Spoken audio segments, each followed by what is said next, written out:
to the ScamSlam channel. I'm here to bring you content from both shady and some not so shady individuals on TikTok. Ever scrolled through your For You page and come across a sketchy scam or a questionable character? Well, you're not alone, and that's where I come in. On this channel, I'll be diving deep into the world of TikTok to expose scams, scammers, and problematic content to steer clear of. From beggars, scammers, fakers, liars, abusers, and awareness creators that you watch, I'll be here to share it all. I'll be doing it all through showing live streams and adding in comments where appropriate. Be sure to look out for those red flags. So if you want to stay informed on what's really going on in the world of TikTok, then hit that subscribe button and join me on this wild ride. Let's expose the truth together, and reminder, don't send money to anyone on TikTok. Hi, how are you?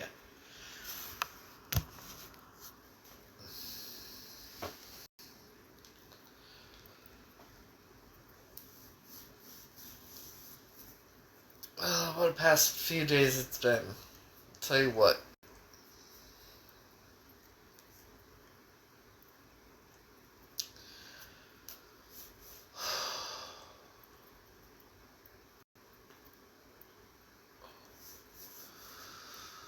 So, if you were not on my backup account last time I was live and whatnot, the guy that I called my stepdad, thank you, darling, Sue's husband, he passed away. And I'm the one that's gonna be going and taking care of everything.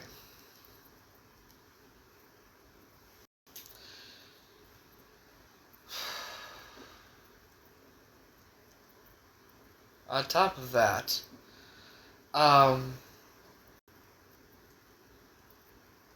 me getting elevated is not the best thing in the world, because then I get into detective brain and I start thinking and I start figuring things out. And some things I started thinking about the army base that I lived on when I was a kid in 1990-91. It was from mid-1989 to 1991. Fort Ben Harrison. Ralph was in the Army for like 25 years. Okay? He comes up. We were told in 1991 that it was either 1990 or 91,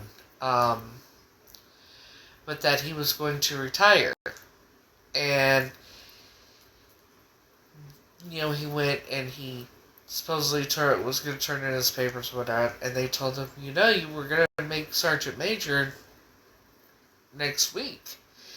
And he says, oh, well, then I changed my mind. And they said, no, it's too late. You gotta retire. That's the story that was told to me for years. Wonder why I started thinking about it.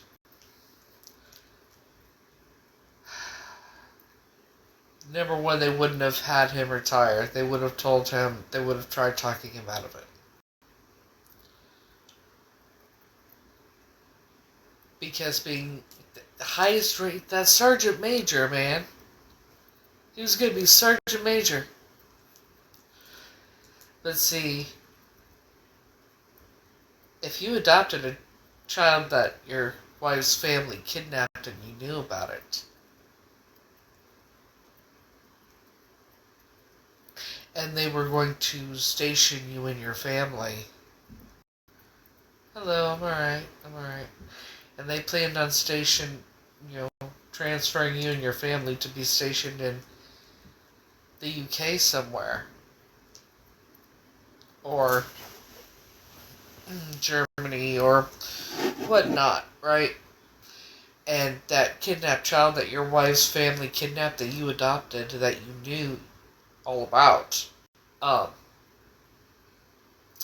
was from the same place that they were going to be stationed, where you're going to be stationed. You're going to say, I want to retire anyway, aren't you?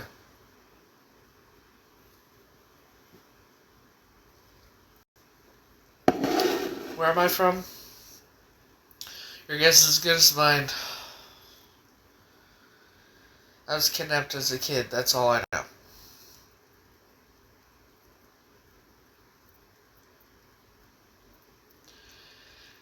But the man that I knew as my stepdad, well, he wasn't really my stepdad. He was married to who I thought was my biological mother. He passed away. So I'm going to go and have to go deal with all that crap.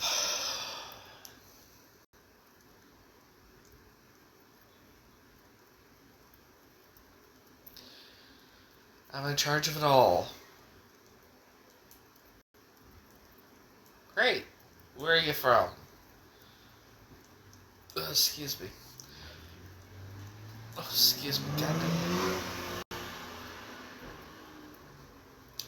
So, it's fine. So, think about that. He was in the military since he was 18 years old. Did 4 tours in Vietnam.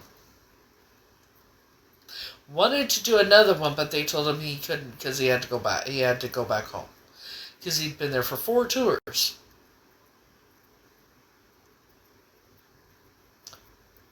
He finds out he's going to be sergeant major, and he says, "No, I want to retire anyway."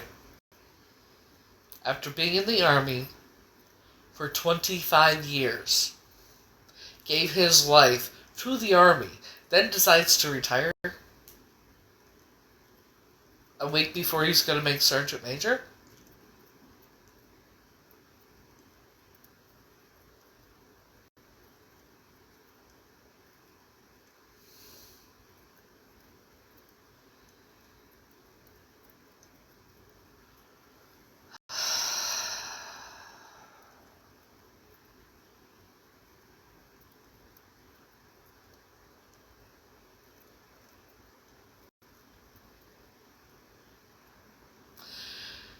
Yeah, that was 1991.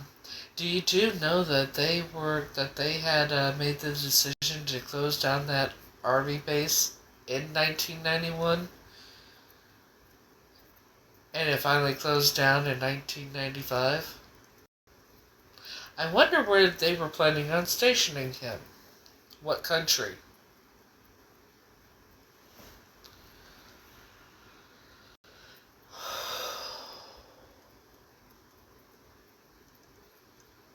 Couldn't take the risk of having this kidnapped child that they adopted, that his family kidnapped as a child, end up back in the country she was kidnapped from, could they? The man was in the Army from the time he was 18 years old. 4 tours in Vietnam. Only to decide that he's going to retire and we were going to move to Colorado a week before he's going to make sergeant major.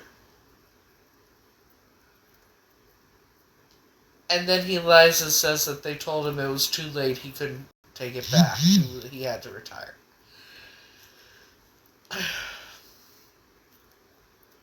I wonder where they were going to transfer us to.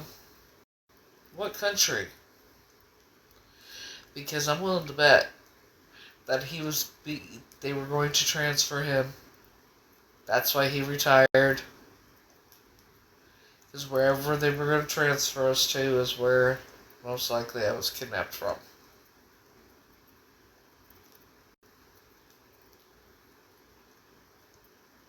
And they couldn't risk anybody finding out, right? Through his whole military career down the tubes, basically. He sergeant major, man. That's what they fight so hard to get. That's why they work so hard to get to sergeant major. That's what would make him retire. Oh, could it be because the adopted daughter he had was actually kidnapped by his wife's family. In the same from the same country they were going to transfer us to.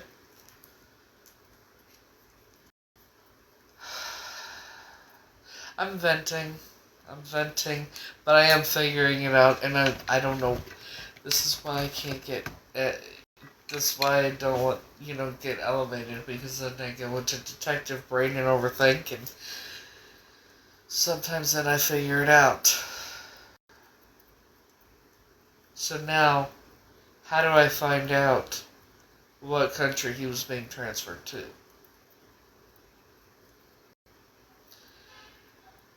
Oh, what am I explaining? Picture it.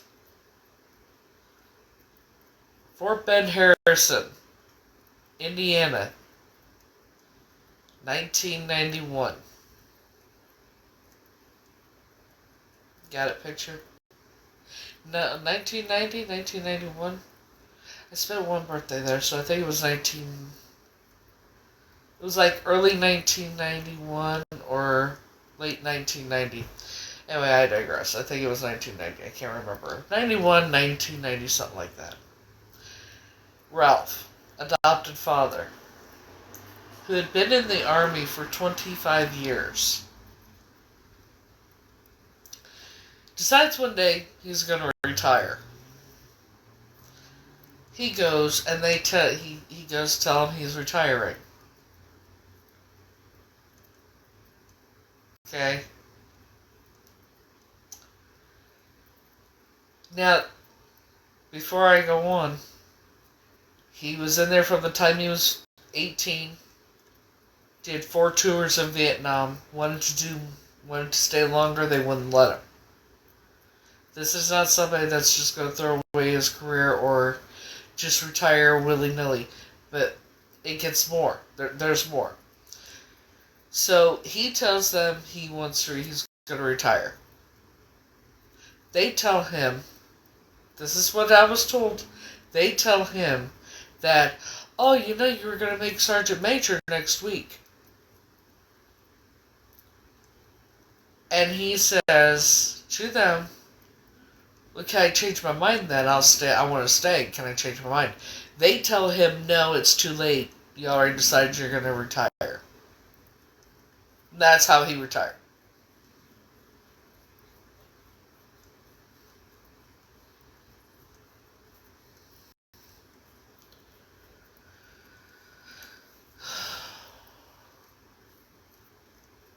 The man spent 25 years in the Army.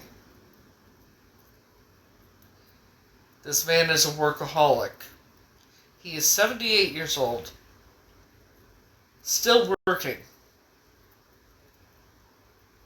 He's on Social Security, retirement. In 1994, he fell off a 20-foot ladder, crushed his ankle, and to this day still climbs up and down ladders to wash windows and shit. Ralph, my adopted dad.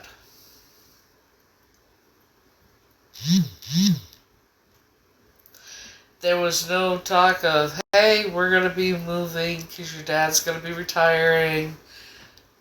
None of that.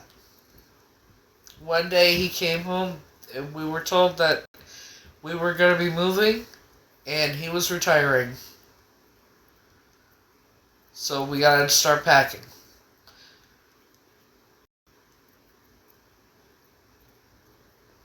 After being in the Army for 25 years, 4 tours of Vietnam, wanted to stay longer. They wouldn't let him because he'd been in there for 4 years, or 4 terms.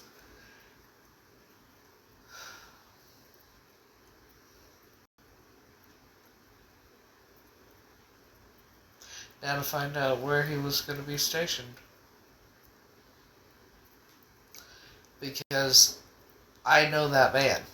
I've known him since 1985. 1985-86. No, 86. I met him in 86. That's, yeah. There's no way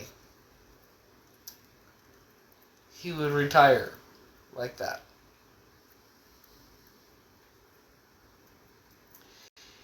It makes absolutely no sense.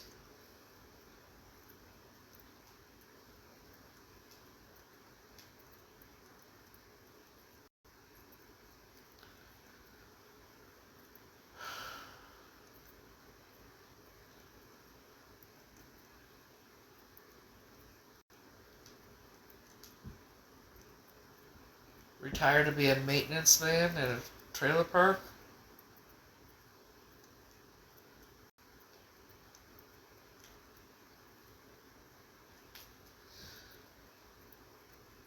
And deliver newspapers? Think so? I don't think so.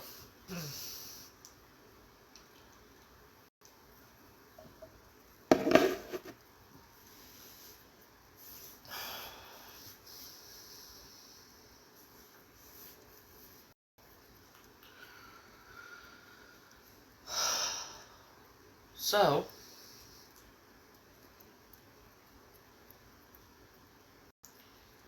there's that.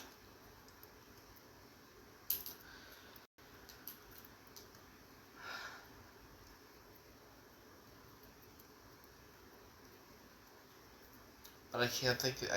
I gotta put that on the back burner now too. Right now I have to just rest until I leave for Colorado.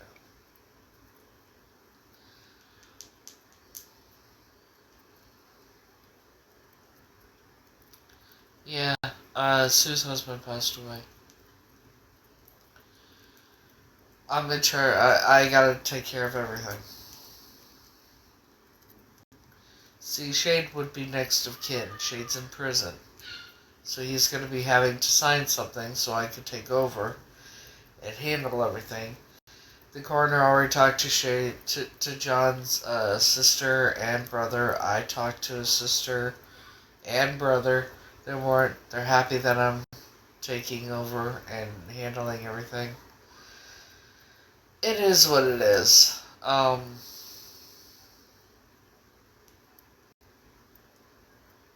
It is what it is. Police showed up at my house at 2 a.m. yesterday morning to let me know he passed.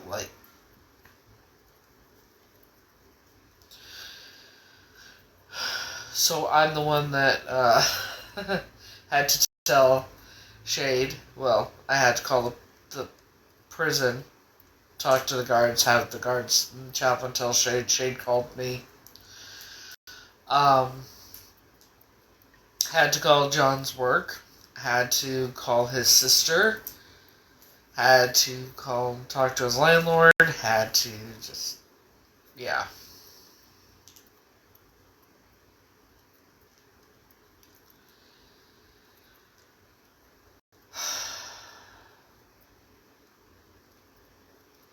So I gotta go to.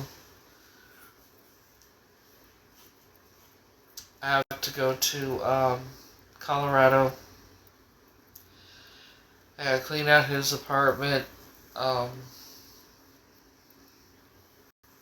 Probably sell the majority of the stuff. You know, the electronics or whatnot. Get rid of the furniture. Clean it out real good, all that shit. Gotta take care of the obituary. Gotta take care of his financial shit. His, I gotta still call his fucking. Well, I can't do that till after I leave there or whatnot. But I gotta let the fucking utility companies know. I got so much shit to do. But there's nothing I can really do till I fucking get there.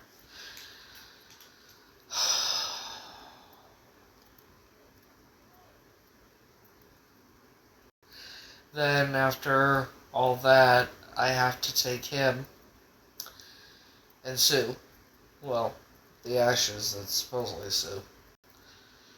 And go to Iowa, and we're gonna do a dual celebration of life. It's him, his sister passed away last month, actually. So, it's a dual service, because that way his family is all there. And then after that, I come back here.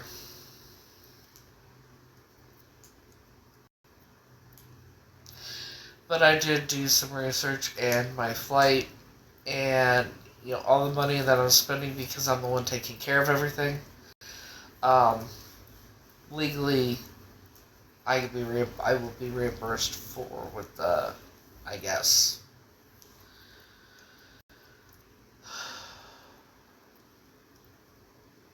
I'm also one of the beneficiaries of the life insurance.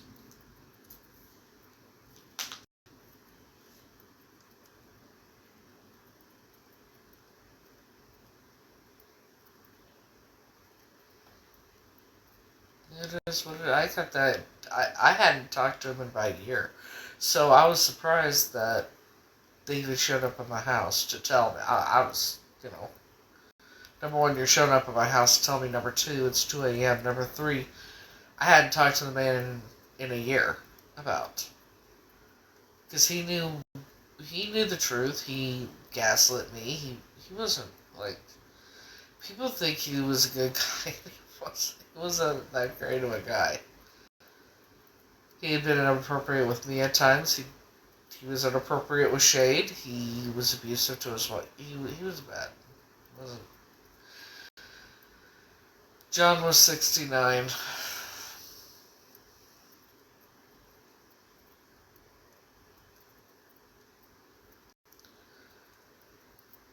I have mixed feelings about it, 2 a.m. Ringing my doorbell because the coroner called from Colorado to come to my house because they wanted my phone number. Why?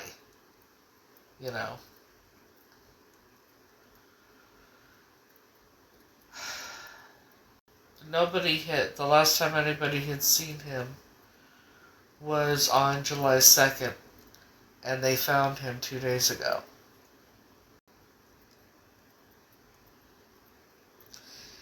So, it's summer, no air conditioning in Colorado. Nobody had seen him since the second they found him on the 8th.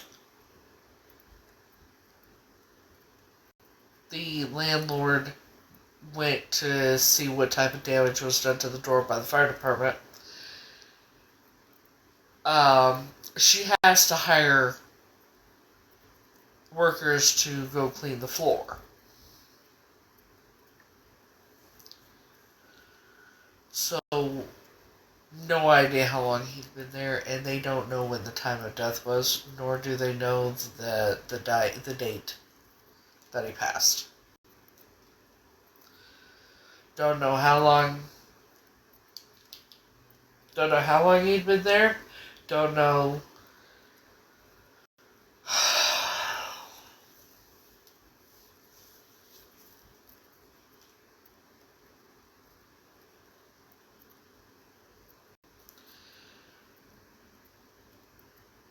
Shade said that he didn't know. That he tried calling him yesterday morning, and he didn't answer. But you didn't try any other days before that to call him?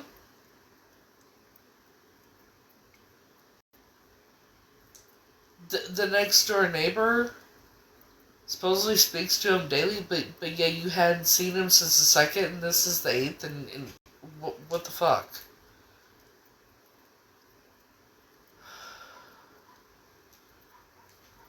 They said it's natural. They think it's natural causes. Probably is. But, how are you not gonna check on him if you see him daily and then you know he's on vacation, especially when you know he's on vacation? And he doesn't go anywhere for his vacation. You know he's there. What the fuck are you doing that? If you don't see him, why aren't you checking?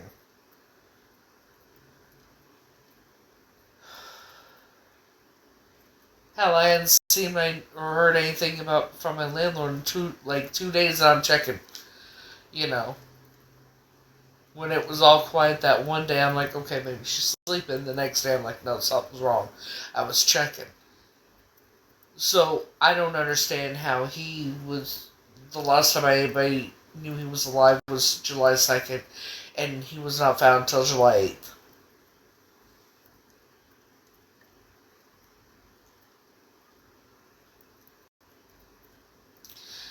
I'm a bit angry. Angry, upset. I'm just a roller. I don't know how to feel.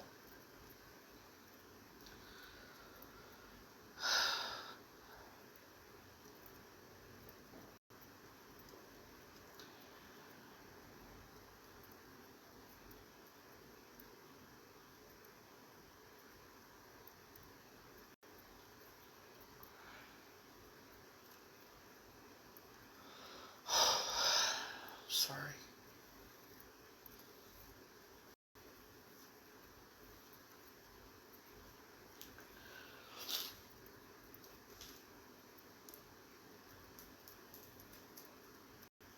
Fuck.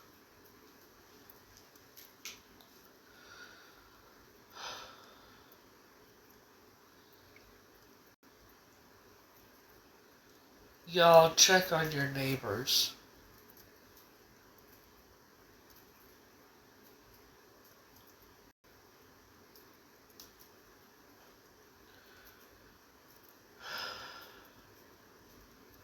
Things that go through my mind. Did he have a heart attack? How long was he there before, like, how... I know it wasn't hours. I know it was a lot longer than hours, trustably, from what I've heard.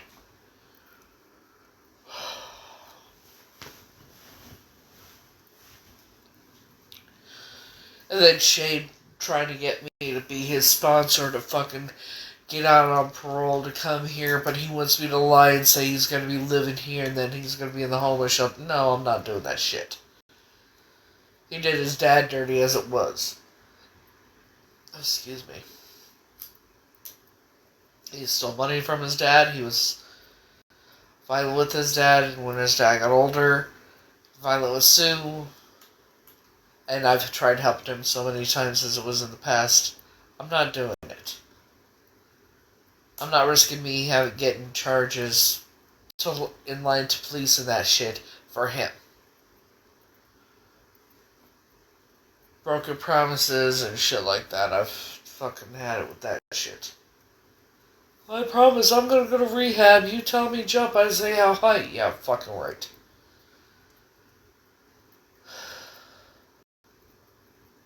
Sorry, I'm venting.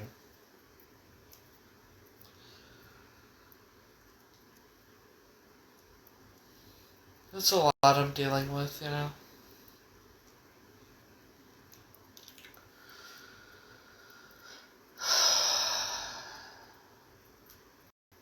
They won't let him out on parole if he doesn't have a place to go. And he's ran from the halfway house before. He's not going to be in the halfway house because he'll run. And I already know, as soon as he gets out, within less than 24 hours, he will be fucked up again. I don't know how long he's been in there this time, but he's asking me to, because he knows I'm going back to clean out the apartment and everything, and he's asking me to fucking save his, he doesn't care about what's at the house of his. I guess there's a box that was sent to the house when he was taken to prison of his clothes and things like that. And he says, "I don't care about the clothes of that. Just get my pack of cigarettes that's in the box." Shade, how long you been? Well, what the fuck? As soon as he gets out of prison, he's getting. It's like Jesus Christ.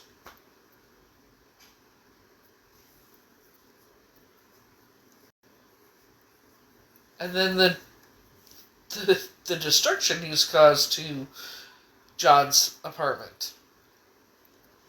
Broke the faucet, flooded the apartment by breaking the faucet. Busted the door down.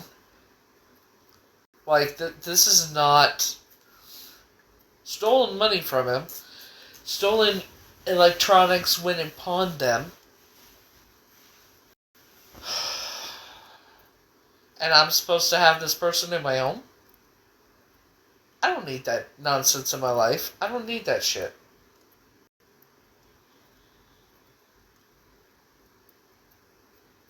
Thankfully,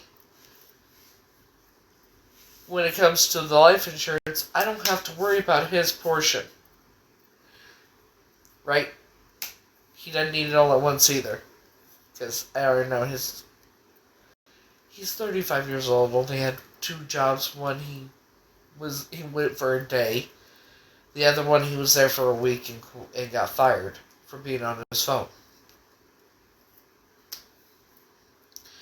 One of the easiest jobs he had, security for Swift. And I know how easy it was because I had that job.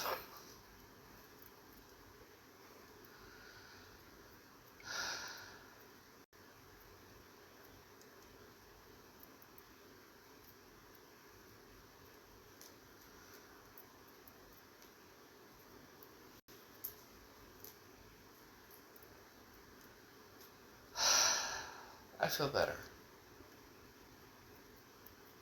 To an extent. So,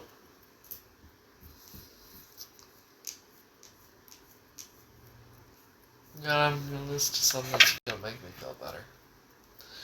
See, Mr. Zilfarino just released a new song at midnight.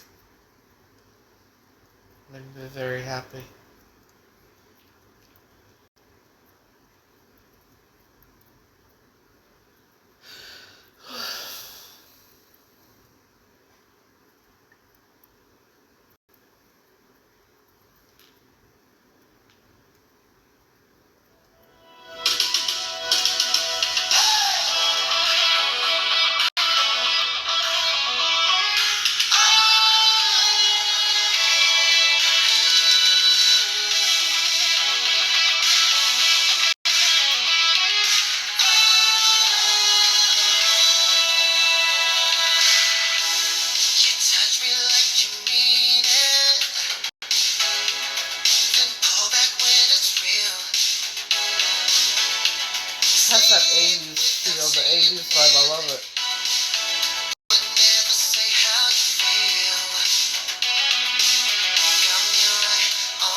That's the newest song. Yes, it's the newest hit. I'm telling you, big things are coming for him. I feel it. And I'm always right.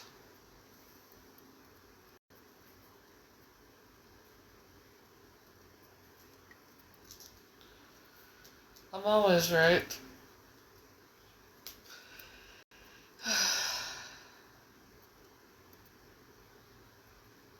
I love that song. I do.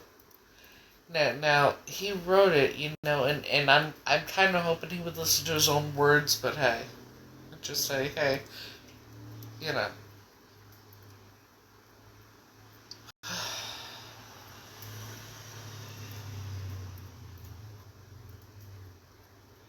Alas, poor York. I wait.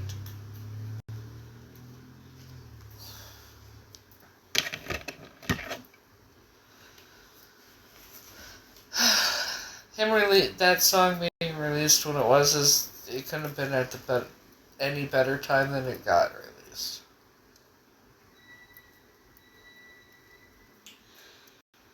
But damn it, I'm tired of crying.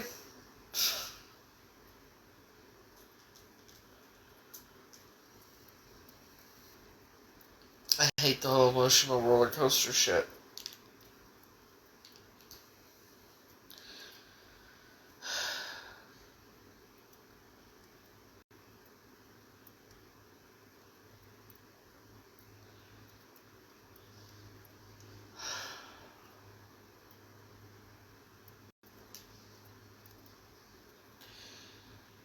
So, I don't know the first thing of what the fuck I'm doing when it comes to my stepdad and shit. I've never had to deal with all, you know,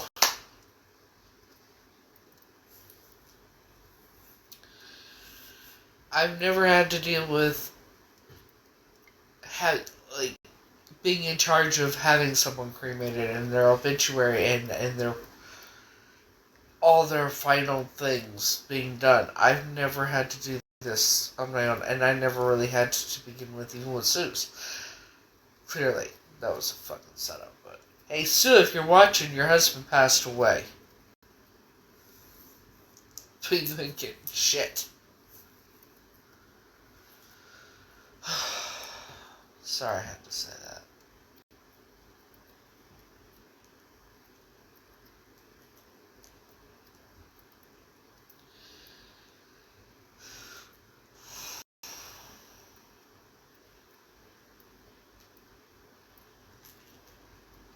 Truth is, Sue would be the next of kin if she was alive. You know, they hadn't faked their death. But they can't come forward saying, yeah, I'm his wife, I'm the next of kin. Yeah, you can't do that now, can you? Then everybody would know. And you go to prison.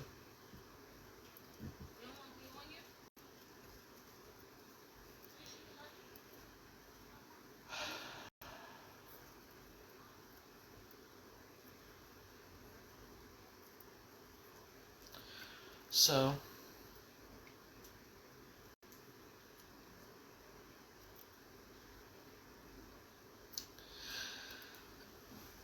yeah, you're probably right. I am probably in shock.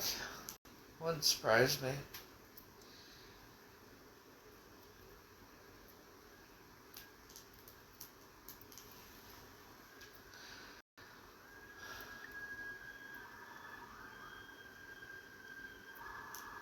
When I think I'm finally getting ready to get everything back on track with the whole entertainment business and all that.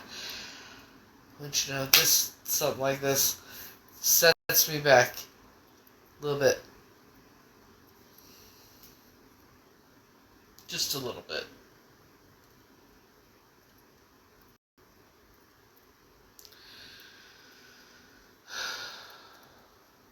I need a vacation is what I fucking need. Okay, you wanna know what I need? Here's what I need. A vacation. Some flour. Frankie. A vacation with Frankie. Here with anywhere. I need Frankie. That answers the question. That's what I need. I need to see Frankie.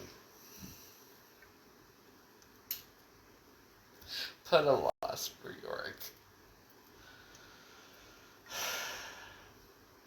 And then I got the problem of my ex. I wouldn't be a bit surprised if he is still in Colorado.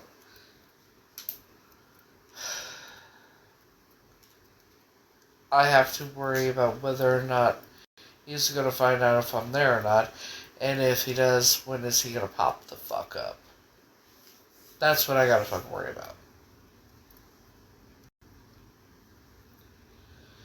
Because every time he would always find out I was at my stepdad's, and he would always pop the fuck up. Yeah.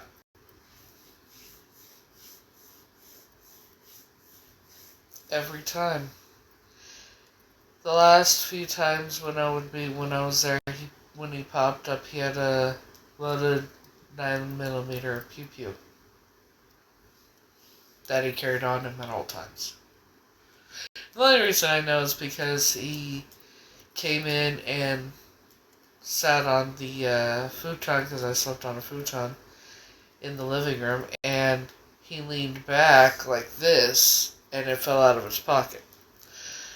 So yeah, he's a felon that carries a 9mm pew pew on him.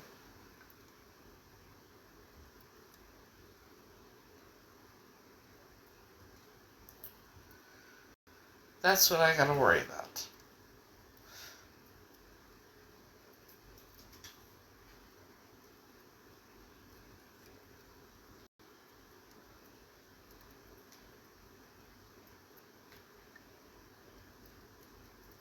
Because if he were to show up, is he going to try to...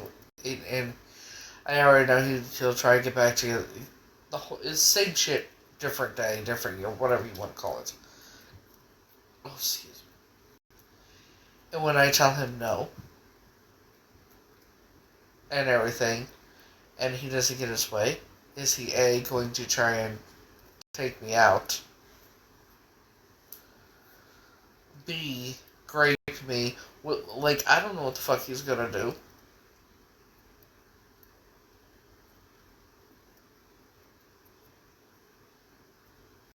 One time I went to went to stay with my stepdad.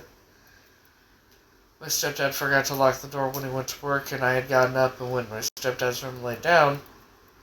And I was wearing a nightgown. And I laid down at like 4 or 5 o'clock in the morning.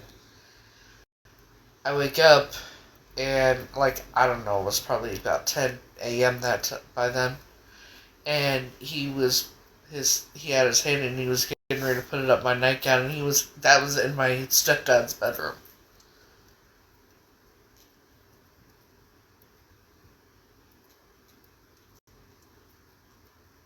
So either if my stepdad left the door unlocked by mistake, or he ended up getting in there somehow.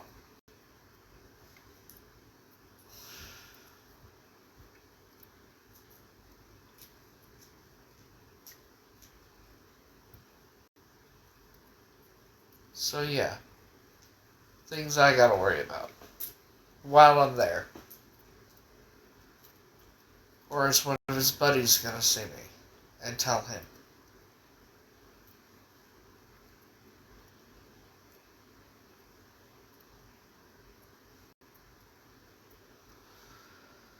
So,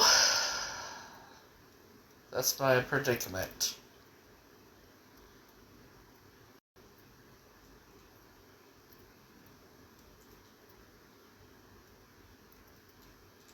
Having to deal with all of that, plus worrying whether or not that motherfucker's gonna pop up. What he's gonna try and do.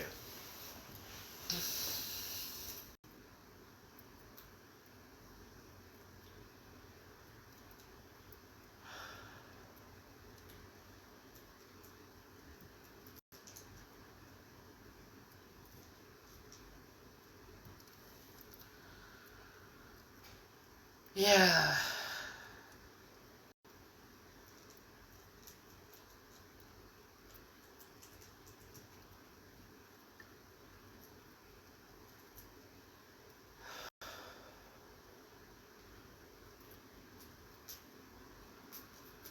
Having to worry about him popping up and shit is not my idea of a good fucking time, okay?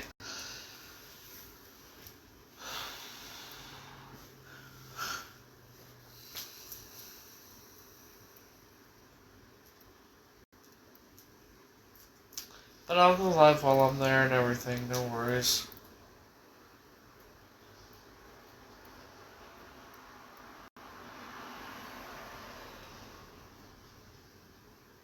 Because I know there's Wi-Fi and that at the house. One thing was funny is his landlord said I could stay there, but unfortunately I couldn't stay there indefinitely or whatever. I said, no, I have my own home in New York. I'm coming back. I'm not staying there. Yeah, go from the home I have, even though I'm not happy, you know, I'm content, but go from living here in this very nice one-bedroom apartment to a fucking hole in the wall with no air conditioner in a place where I hate. You couldn't pay me to live there? No, thank you.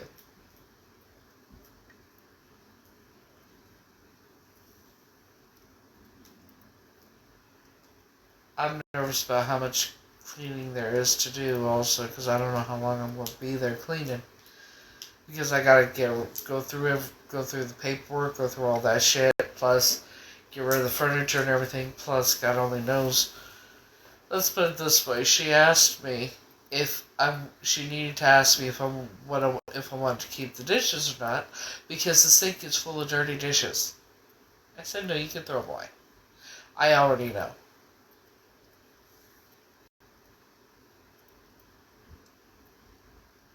The only reason his apartment was ever clean was because I cleaned it.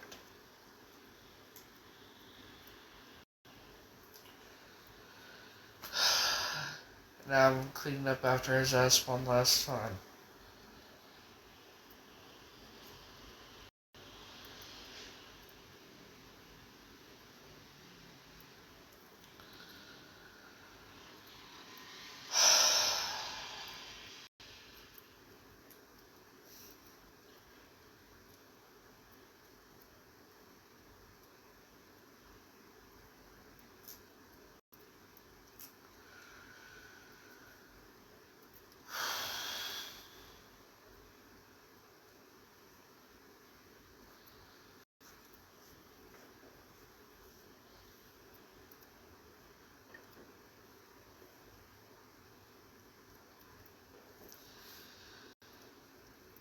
So,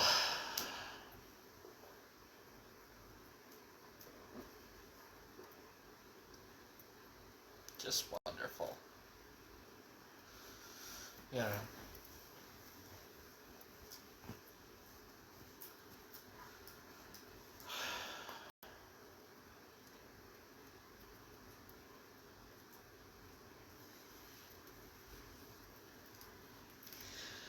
But you know, maybe I'll find out some information while I'm there. Maybe there's paperwork or something there that's going to give me some clues or more evidence. Who knows? Maybe there's evidence of who I really am. Probably not, but you never, you know. One can hope.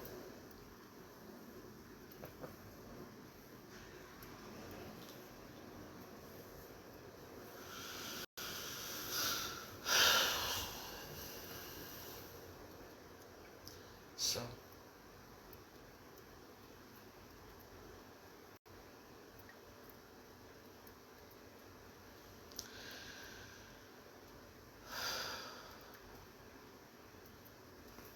I know everything will be alright. It's just I'm really stressed out, I think. I know I'm stressed out because I'm itching. Stress and anxiety makes me itch. especially anxiety.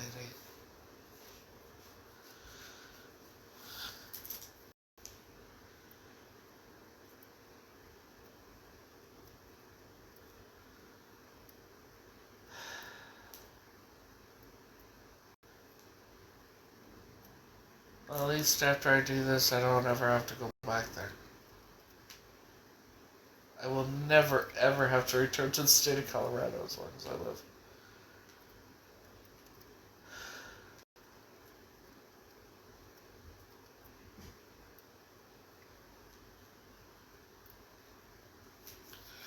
So,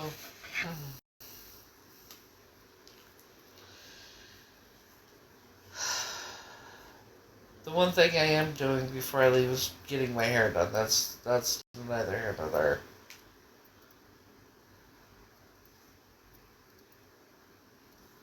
You know?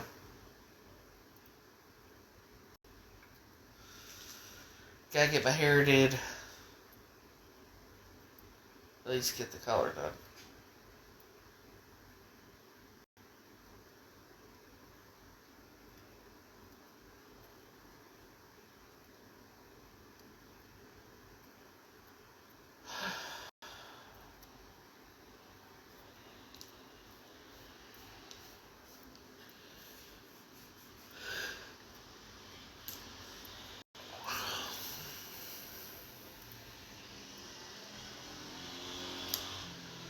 So,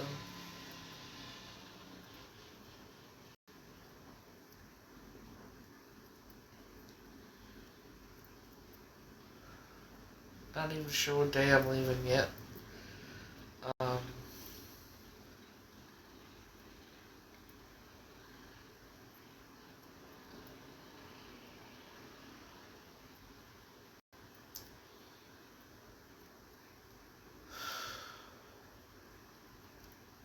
don't know where I'm staying when I go to Iowa either.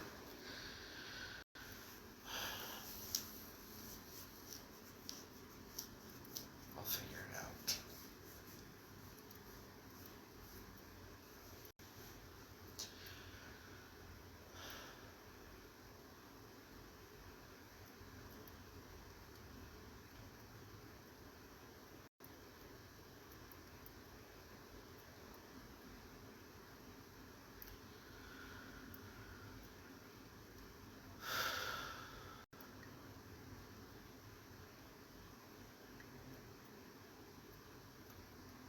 Why did I agree to do this? I have no idea why I agreed to fucking do this shit.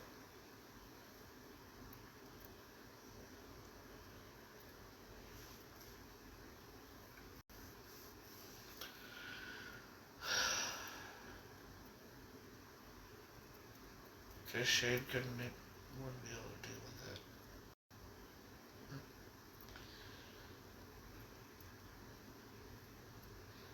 Probably because it's easier for me to travel than his siblings.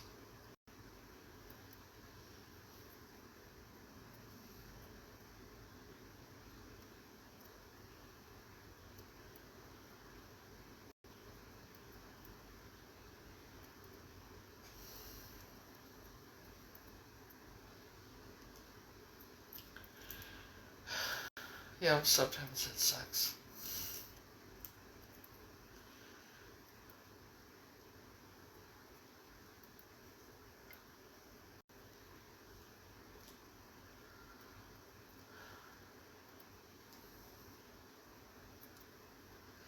Yeah, we'll be flying. It's easier and quicker.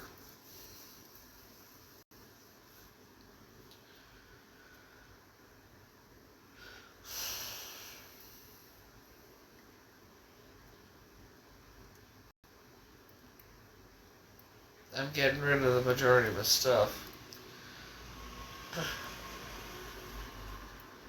I'm keeping his Atari. Because I can. I guess I gotta take the family photo albums and things like that.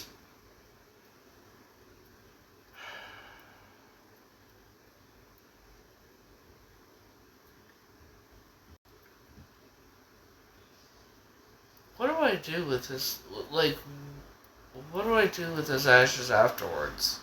It's the ones that are supposedly Sue. Can't prove it's not her, can't prove it is her.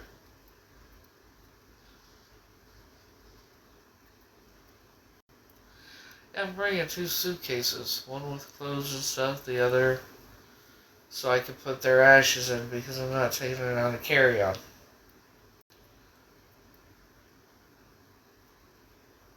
Of course, then in case, do I take their ashes on the carry-on? Do I have to take their ashes on the carry-on?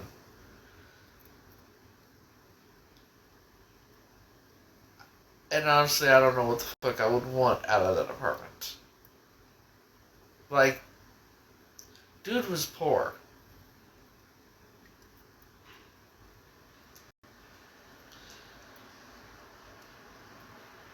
So I have to take it on a carry-on.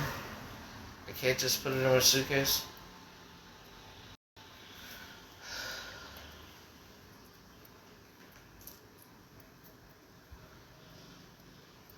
I have to be able to. Like, can I take someone's ashes in a carry-on on a plane or put them on my suitcase to be checked? Yes, you can take ashes on a plane, either in a carry-on or a checked bag. Yeah. However, it's best to keep them in your carry-on to avoid any potential loss or damage. What if I don't care?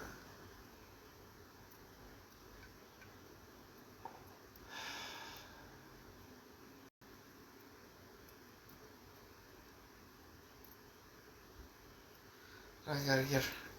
And then I have to have her death certificate. I'm sure her death certificate's in there.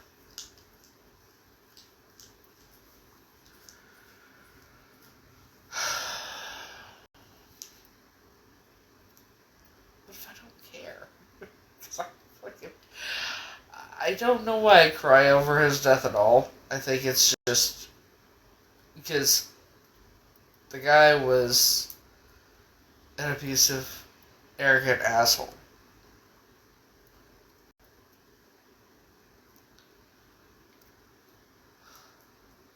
Who knew the truth about me and liked to gaslight me.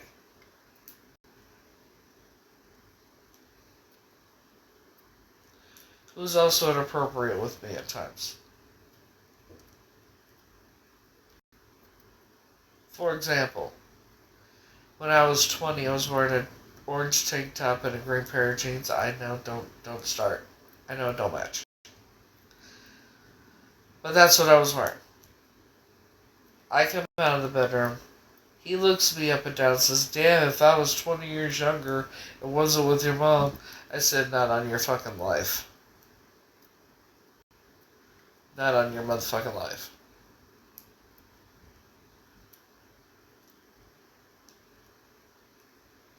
Another time when we were, I think it was 2013, 2013, I think, 2012, 2014, something like that. We were in the backyard. I was living with Howie and his wife, and we were all drinking and everything. That's when he said that I'm alive, Sue, that it was my fault, basically, that I heard, obviously it didn't. But he ended up going upstairs in my room with me, because I said I had some game systems. I think it was Super Nintendo and another game system. And I was showing it, he's like, "Oh, let me see the game." Okay. So we went up, and I showed him, and we sat on the bed, because I went to do something. He sat on the bed next to me, put his arms around me, pulled me down on the bed. And shit. My mind's going, how the fuck do I get out of this? Because what the fuck? And it's a good thing I still smoke cigarettes at the time, because I'm like, I need a cigarette. He's like, "Oh, okay, let's go down." Went down, grabbed my cigarette. That was the fastest cigarette I had ever smoked in my entire life. Went up to my bedroom. Well, went in, snuck in the house, grabbed a couple drinks, went up to my room and locked my fucking door. Because earlier in the evening, Howie's wife was already drunk and wanted me to accompany her in her bedroom. Went as far as to yell out the bedroom window out to the backyard where everybody was. Heather, come up here, I'm waiting. Yeah, I know. Howie, go take care of your fucking wife. I don't care as long as I don't see her here. Just fuck off. No. We're not doing that. I didn't say that. I'm like, go take care of your wife. I'm not part of that. So yeah, I ended up going upstairs, locking my door, and never left the rest of the night. I stayed in that bedroom. Because no.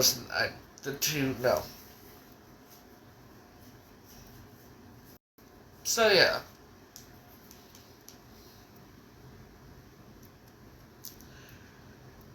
So yeah, he had been inappropriate with me before. He was abusive to Sue, and Shane told me things too, that he would do to him, and ironically, he never denied it. It's like, oh, come on, because I asked him, I was like, this is what Shane said. Oh, come off it. And I said, and I also told him that Linda told me that Sue had told her and Carol that he used to take her out of the nursing home and take her back to the apartment and grave her. He's like, oh, come on. He never fucking denied any of it. Told Shane he could scream all he wanted, but he was going to take what he wanted. So, yeah, never fucking denied any of the goddamn shit. So,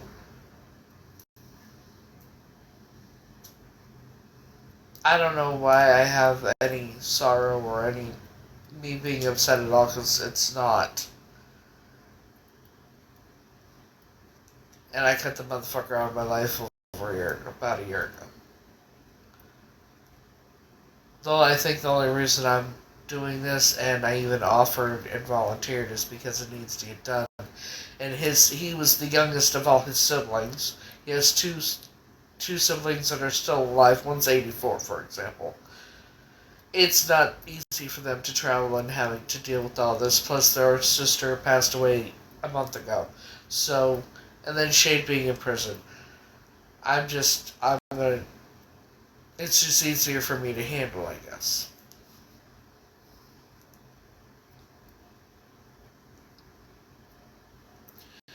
They may not like the obituary I put in the paper, but it's an obituary.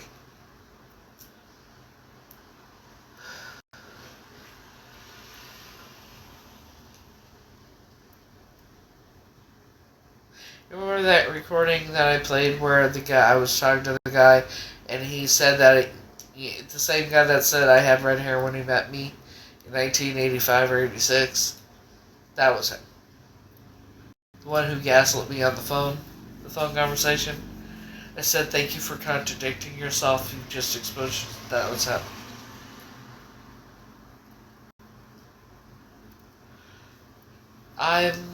It's me and Shade, definitely, but I think I think he said something about Brad being on it too.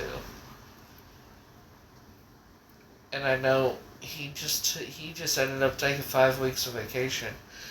But I found out that, the money, I already know what I need to do to close the account and everything. But I can reimburse myself with the money that's in his account, for my plane tickets and that. Also, anything that I pay out of pocket for, I can be reimbursed for.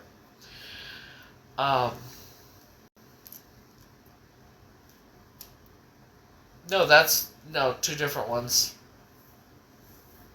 The one that was in the Army was Ralph. He's in Oklahoma. Very much alive. 78 years old. John was 69. But there's three of us, at least two of us on the life insurance. Uh, see, he just took 5 weeks of vacation. He paid his bills and that, so hopefully there's enough. As long as there's enough for the fucking goddamn,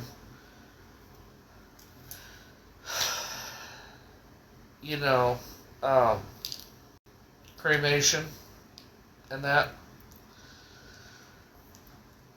and enough for me to at least reimburse myself with some money, so I'm not broke. Cause take it, fucking, I gotta get 3 fucking plane tickets and shit.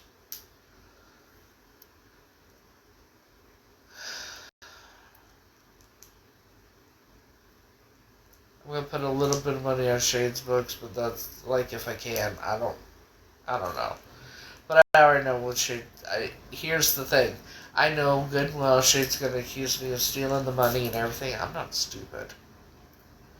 When he doesn't get the money from John's account or whatever, he's gonna tell me. He's gonna say that I stole it.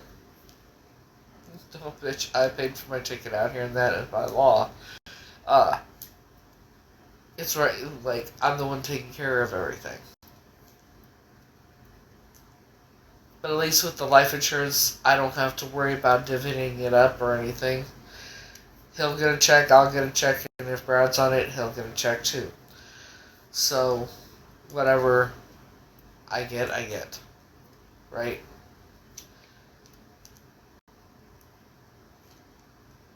And if it is correct what Shay told me, if there's 2 of us, even if there's 3 of us on it, I'm definitely going to invest a little bit of it. Brad's in Oklahoma. He doesn't even know. Like, the only people that know are who I've told who watches my lives past tonight and last night. And then, the coroner, obviously. Shade, the ones at the prison. John's family. John's landlord, his work. Not a whole lot of people know. And I don't know if Brad's on it or not. I gotta find out. Like I said, I gotta go through all that paperwork and everything else. I gotta find out where the lawyer, where would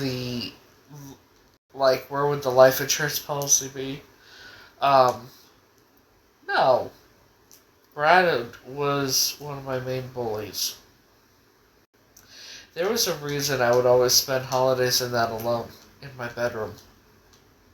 Locked in my bedroom. My birthdays, holidays, when I was at that house. It was better for me to do that than be around people where Brad was saying, just being mean and bullying me about my weight, my looks, everything. And everybody laughing.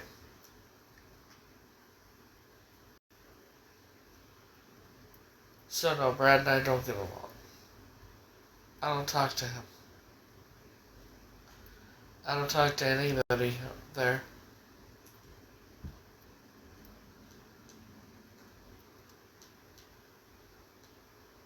And I used to take care of Brad's kids. I used to take care of his daughter. When him and his wife were on drugs really bad, they would call me because I had my own place at the time. I was with one of my exes. And they at 6 o'clock, 6:30 in the morning asking me if they could bring Bella over for a couple hours. Yeah, no problem. 4 hours pass. Hey, where you guys at? Oh, we're on our way. Another couple hours pass. Where you guys at? We're on our way. 2 o'clock in the morning, they still wouldn't be there. Sometimes I didn't pick her up till 5 a.m., then start calling me at 6:30 again. And so there would be a lot of times where I just would tell them, don't worry about it, she's sleeping, she's fine. Never gave me even a gallon of milk for her. Not one fucking dime, not a gallon of nothing. She called me mommy.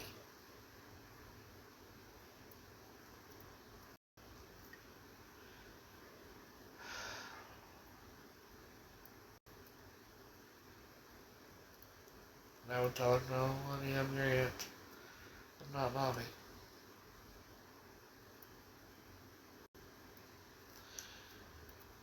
I took care of her when she was an infant, and then when when in 2012 or no 2013, it was after Tom and I got married. We moved back to Oklahoma, and Bella would be in the room with us all the time. Tom had his own 6'11", slept on a twin size air mattress on the floor because I moved around too much when I slept. No, he was secretly gay. He didn't marry me because he loved me. He married me to get him out of his mama's house. So, and yes, he was secretly gay. Still is. So Bella was always in with me. I figured Brad and Katie could at least take care of Mason. No, they kept in a playpen all the 24/7.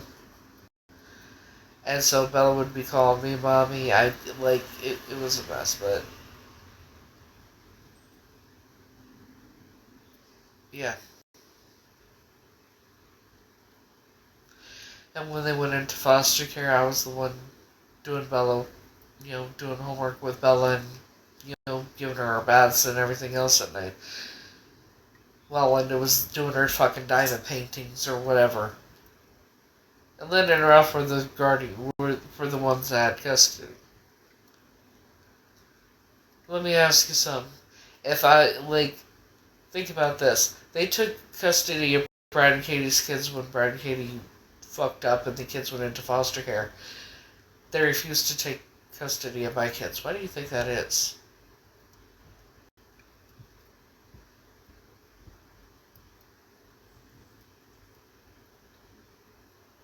I never understood why they hated me so much. To do everything they did to me throughout my fucking life, and then to fucking make sure my kids got taken from me. It just... So no, I don't have anything to do with any of them, including Brad. I think there's reasons they treated Brad differently.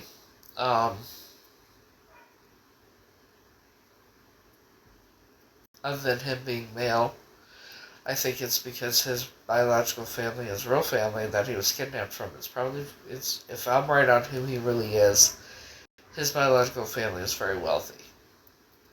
And they live in Colorado Springs. So, of course, they're going to treat him very well and everything else, right? My family from another country, they don't have to worry about that. Yeah. CPS? Who do you think kept calling CPS on me besides my ex-husband? And then when CPS kept coming to my house and checking and everything was fine, two people who I thought were mutual friends lied to me. It got me to trust them.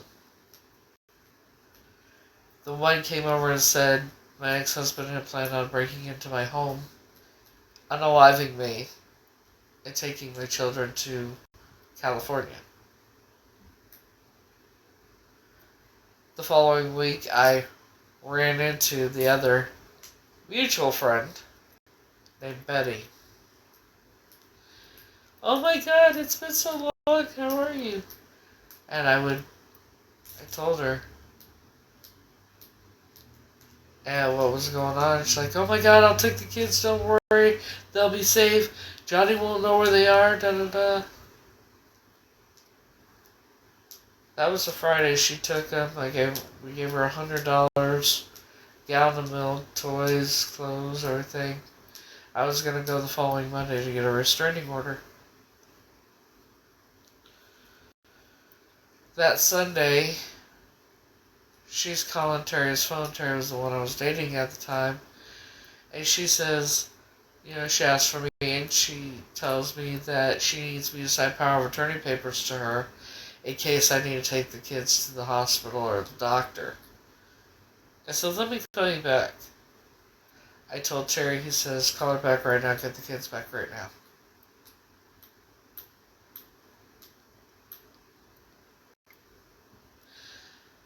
I called and called and called. think it was a good 2 hours. I don't know how long it was, but I was calling back to back. Finally, she answers and says, "They took the kids, they took the kids. Who took my kids? Who the fuck took my kids?" CPS and police. I bet it was John and Lynn that called. John being the stepdad, who just passed away. And, Lynn, who was one of their mutual friends or some shit, I don't even know. Terry hears that, we go and get Darrow's card, go to the house. Terry got in there before I did, but it's a good thing I got in there when I did, because Terry would have been going back to prison. John swore up and down he had nothing to do with it.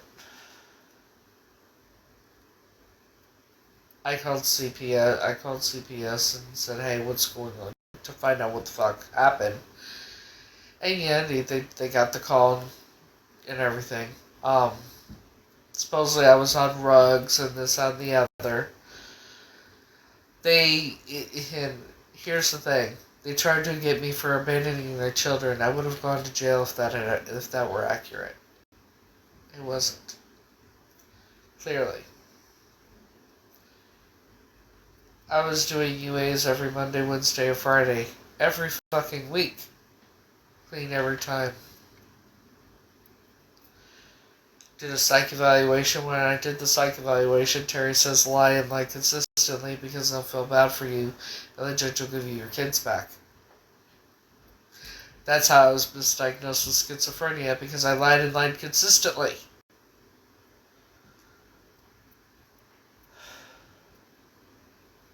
I did everything I was supposed to do. Turns out the final call for CPS came from her. Came from Betty. Saying she didn't know me, didn't know my last name, didn't know how to get a hold of me, and I just abandoned my children with her. They were filthy and all this shit. You know one of the questions they asked my daughter, who was 3 at the time? Does mommy drink? Does mommy drink? Of course my daughter said yes. Because, does mommy drink?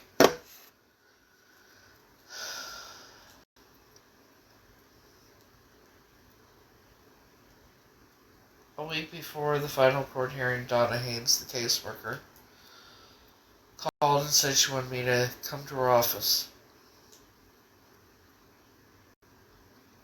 And I went in there. She puts a picture of Abby, my youngest, down in front of me and says, and I just start crying. And she says, "Now don't you want those girls to have a life you can never give them? And that the judge was going to terminate my rights and it was better to relinquish them."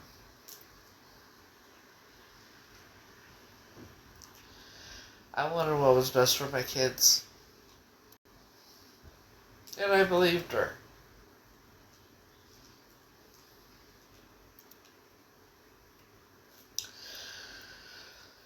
So I signed the papers, went into court the next time, the last court hearing we had, and the judge asked me, did anybody force you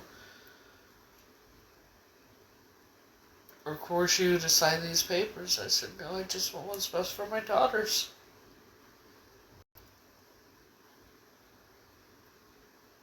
That was it.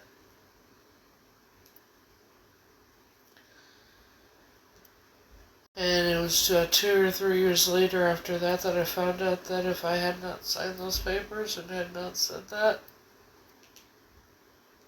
I was going to get my kids back at that court hearing.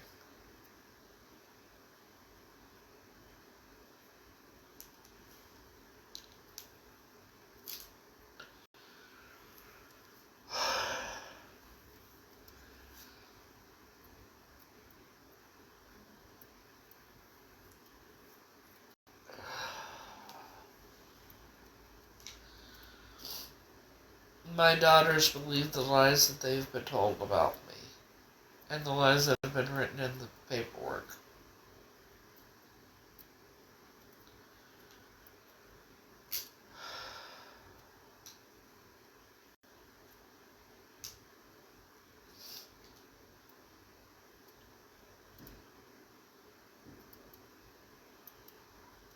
I was a good mom. I did everything for my kids.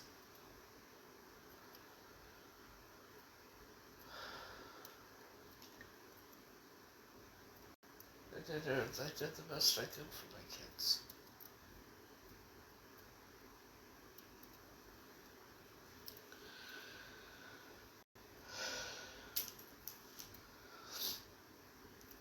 Now, how old are they?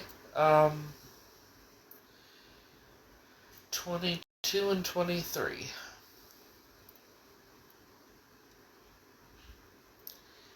They'll be 23 and 24 in November and December.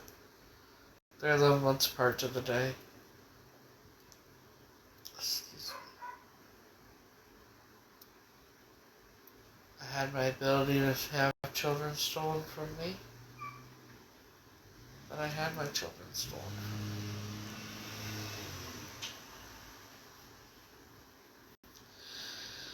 I had bad pregnancies, and the doctor told me after my youngest was born, I have 2 children. After my youngest was born, he said that I needed to get my tubes tied because if I got pregnant again, I had an 80% chance of not making it. So in January of 2020, or January of 2004, I had my tubes tied.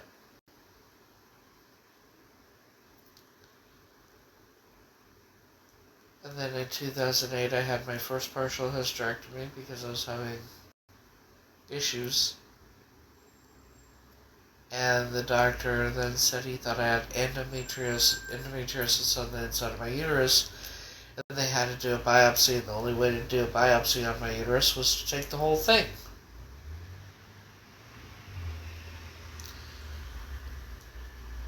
I know now that that's not true.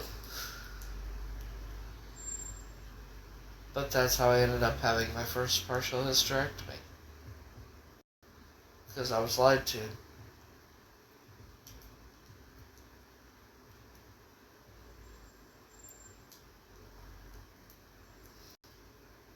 And then in 2012,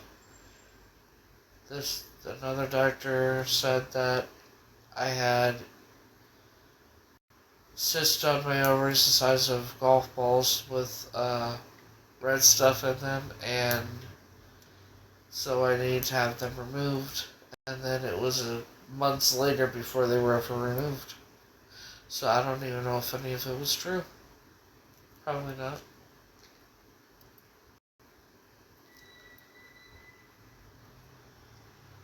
That's what happens when you're kidnapped by monsters and they're able to control everything and everyone, including doctors.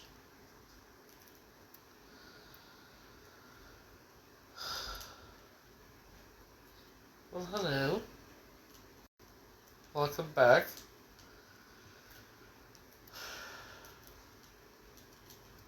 So yeah, needless to say, I am very overwhelmed, stressed out, and probably would have gotten better grades on my work this week if I hadn't been so fucking overwhelmed like I am.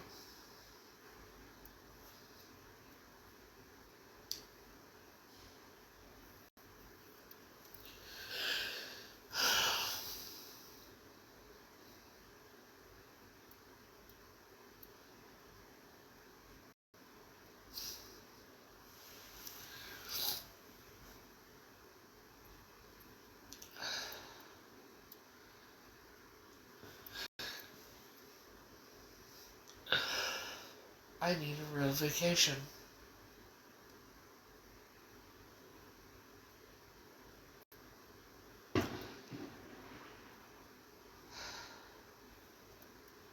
Motherfuckers are still lighting out fireworks.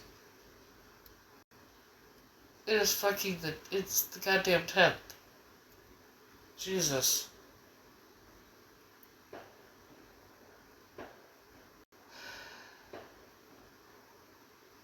You know, I think part of that money I'm going to take it and use it to do one of those live events with VIP Ignite. Because I need to get back into that. I'm gonna invest some of it.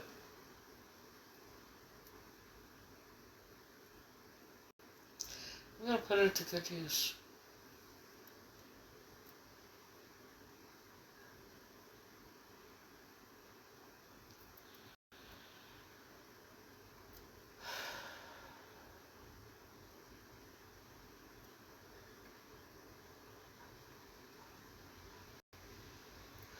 Use it for my future.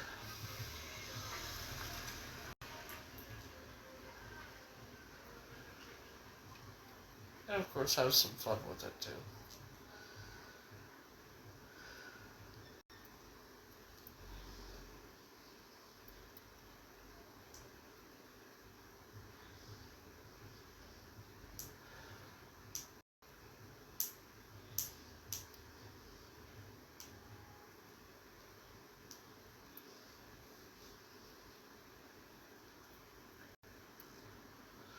So,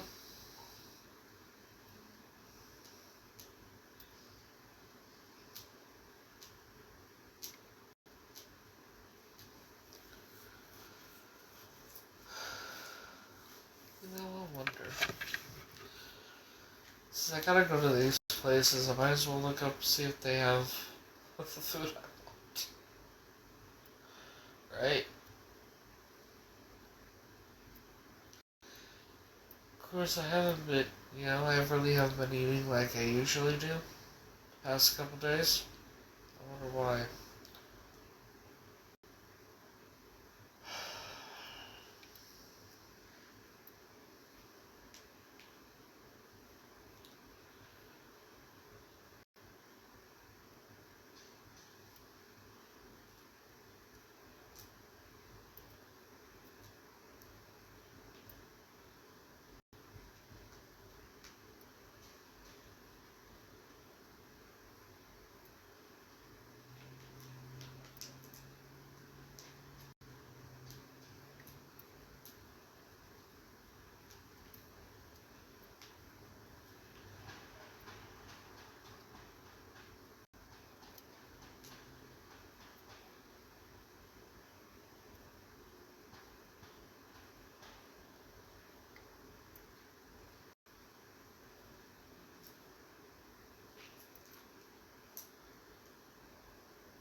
Oh, they do have it.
Hello.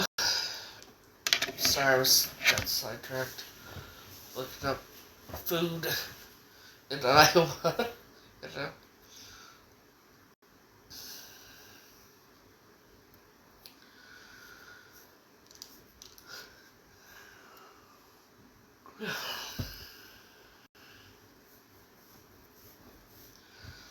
So,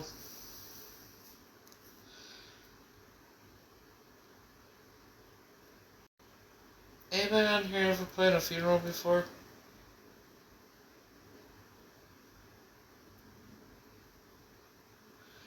or not a funeral, but anybody on here ever have to take care of the all this stuff for someone that passed away before?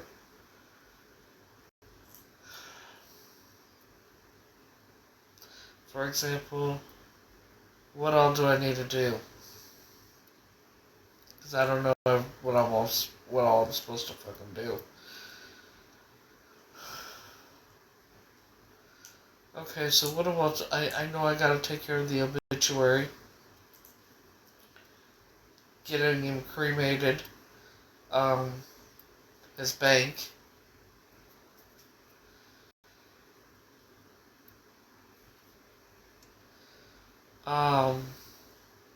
Well, I mean, he's with the coroner. That means I gotta call a funeral home, doesn't it?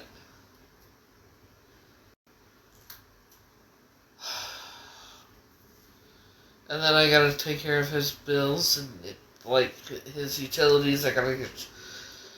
Jesus Christ. And then I gotta take care of the life insurance. I gotta take. And how many death certificates do I need to have?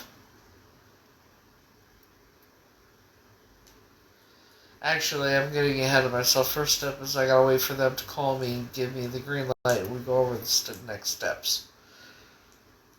Which right now it's just like, I think they're just waiting for Shade, to get all the Shade and to talk to him because he is the next of kin.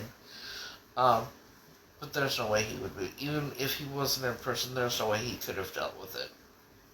Not.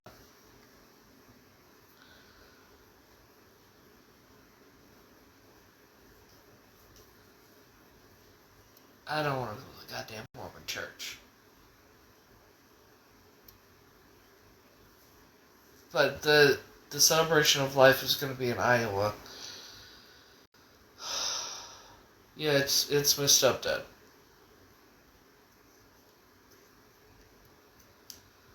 How long, once you set up the thing to be cremated or whatnot, how long does it take till you get the remains?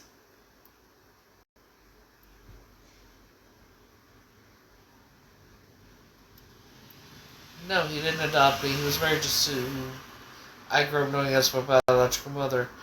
But he always considered me to be his daughter. So, I still have to take care of everything because Shade's the next of kin and he's signing it over to me to do everything.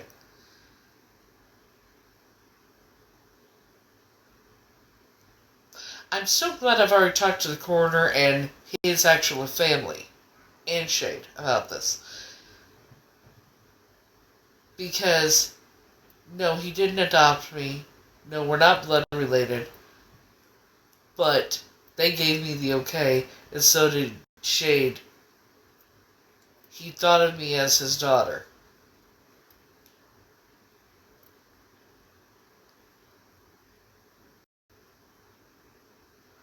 Jesus fucking Christ. I'm still would be the executor or whatever in charge. I don't know what you're trying to, like... Jesus Christ. So please tell me, if I'm not the next kin of nothing, why did police ring my doorbell at 2 o'clock in the fucking morning yesterday morning to tell me, of all people, who cut him out of his life almost a year ago, that he was dead? Who the fuck do you think took care of him after he had COVID? He got COVID, was intubated for 31 days. Got out of the hospital, in the rehab, whatever. I'm the one who took care of him.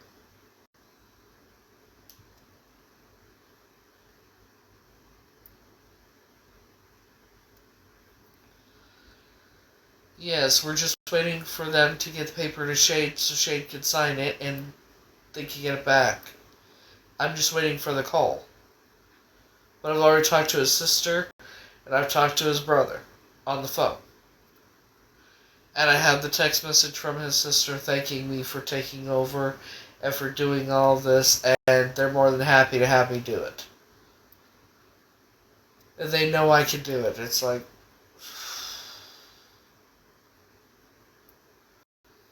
So, yeah.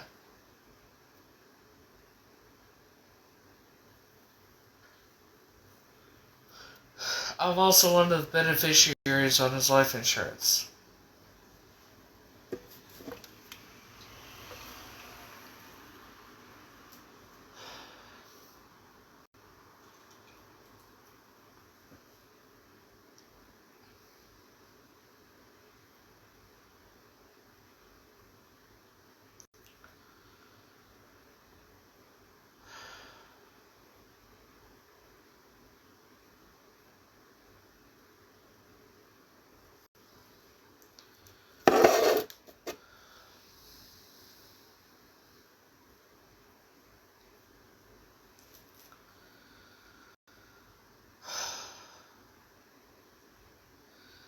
Well, yeah, I'm definitely going to have to get more than one. That's why I'm wondering how many I'm going to have to get.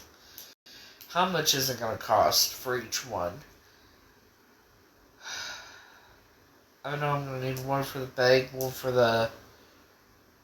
Am I going to need one for each of the, bill people? Always, like, I don't know.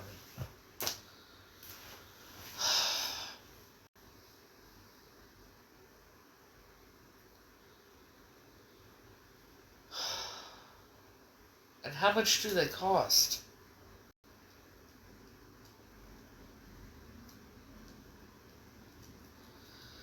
I already know what funeral... I'm just going to use the funeral home that they used for Sue. Well, when they faked her fucking death.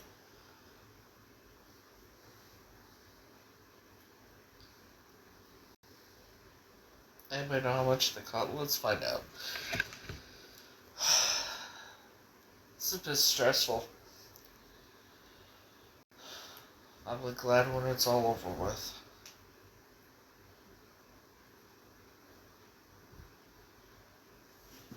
How much does a death certificate in Weld County, Colorado cost? A certified death certificate from Weld County costs $25 for the first copy. Each additional copy ordered at the same time is $20.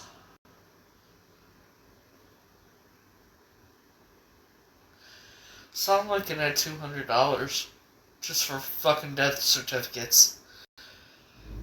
Probably about $200 for a goddamn fucking...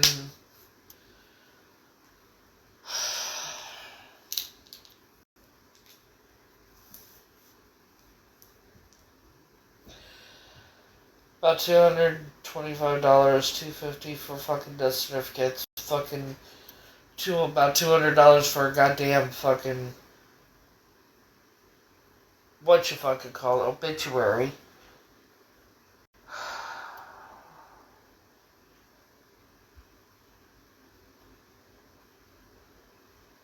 God only knows how much for the fucking cremation. And then I might have to do that out of my portion of the fucking life insurance.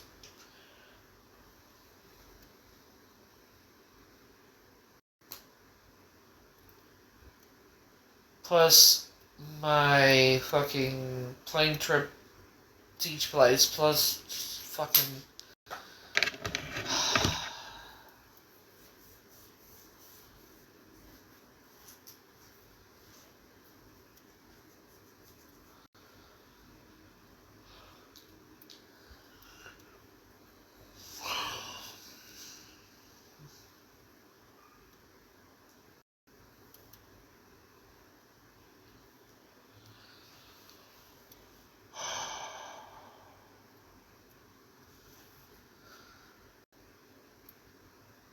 It's very overwhelming, and then you gotta think about the cost of everything. And I'm the only one doing it.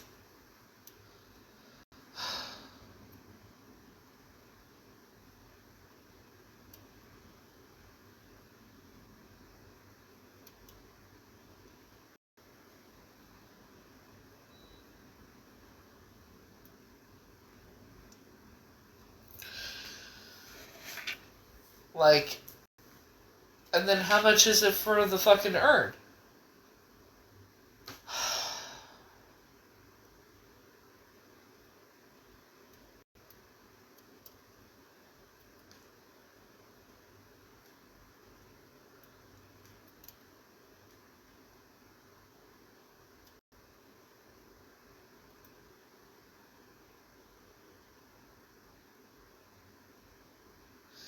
think I bit off more than I could chew.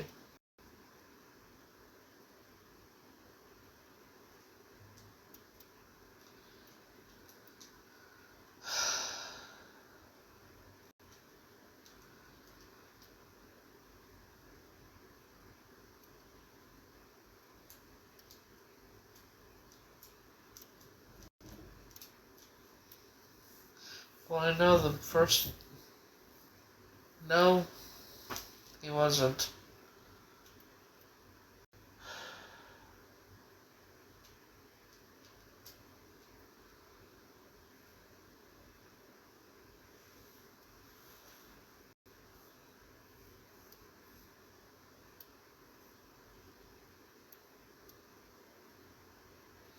I'm one of 3 beneficiaries.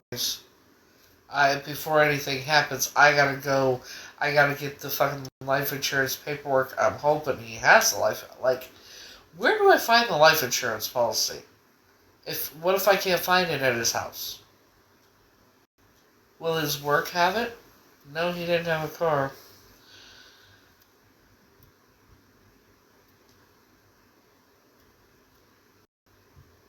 I could buy an urn on Amazon.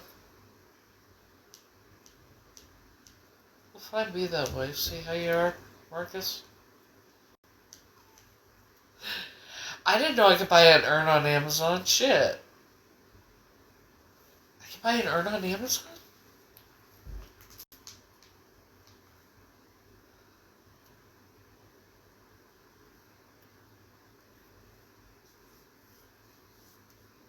Well, obviously I'm gonna get a cheap one. But it has to look nice. Because of his family, you know. I'm gonna be like, I'm sorry, this is all I can afford.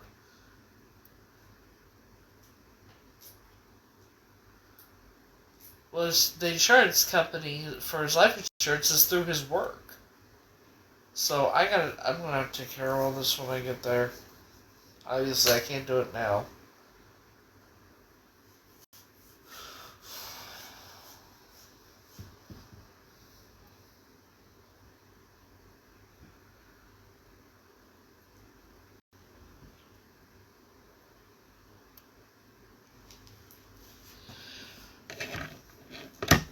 I gotta get an urn for John.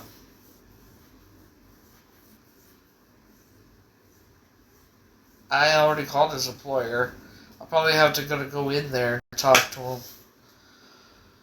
Like I said, I don't know. I did call him. I did call her. And they were supposed to call me back about the life insurance, and they never did. So I'm gonna have to fucking deal with it when I get there. This is JBS Swift and Company. They don't fucking care. They will beat feet in everything. So I'm gonna have to do it when I get in there. When I get there. And if need be, I will call Ron Kingsford. Ron Kingsford was a lawyer from time to time for him. And Shade.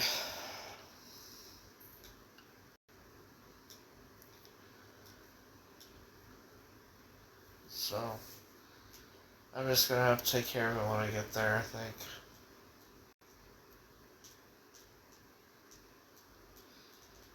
But am I gonna have to have a death certificate before I keep the life insurance info?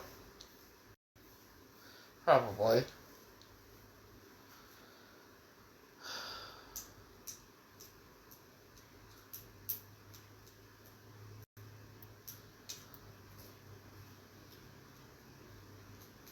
I'm gonna try and call on Monday, though.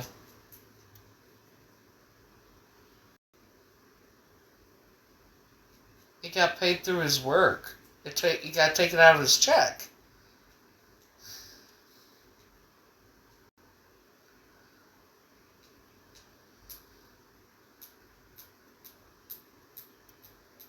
Well, I know that. I'm talking about getting a life insurance policy. Am I going to have the death certificate in order to get the policy number from his work? You know?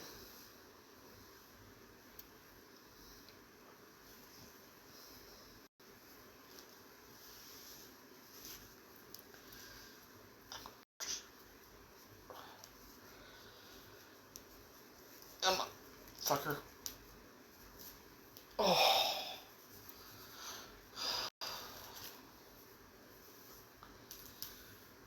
I hate my hair. It's soft, it's not dry, it just looks fucking dry as fuck. I don't know why.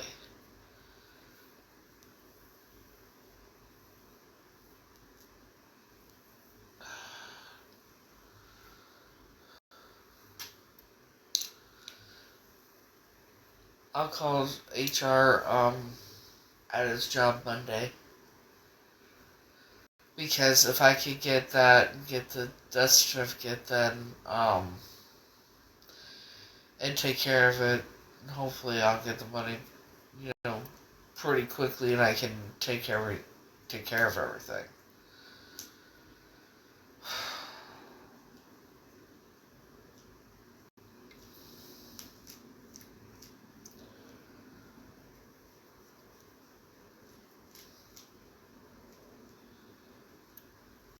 Another question is, he could have changed his life insurance beneficiaries too. He wouldn't have taken me off. I'm pretty sure he didn't take me off. I wonder if we're all three on there still or not.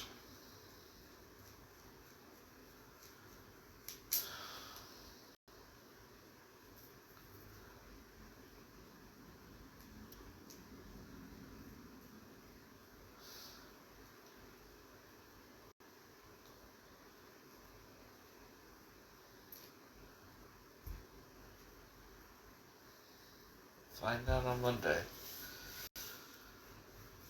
Hopefully.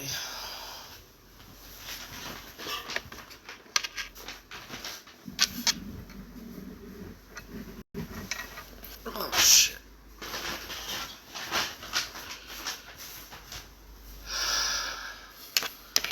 It'll be very interesting as if I find out that, I know.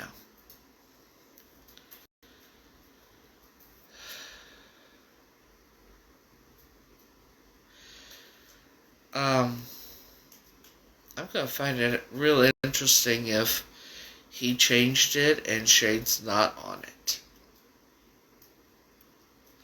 Because of after everything Shade did to him through the years, I wouldn't be a bit surprised if he changed it. Let me ask you something. Say you had your child and your wife's, say you had 3 people on your life insurance, right? One of them being your son.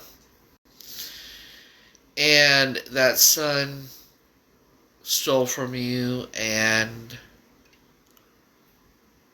threw you down the stairs and broke into your home and caused destruction to your home that you had to pay for. Would you keep that son on your life insurance?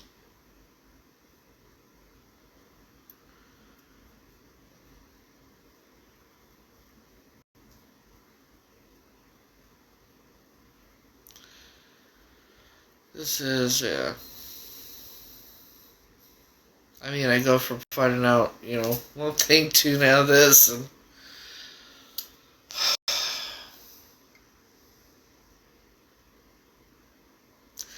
but if I am on, I get the life insurance in there, right? One major thing I'm going to do, changing my name.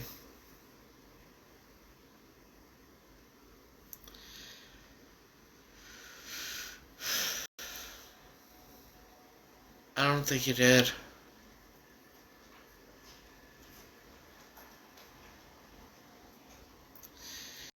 If he did, it would be nobody knew about it.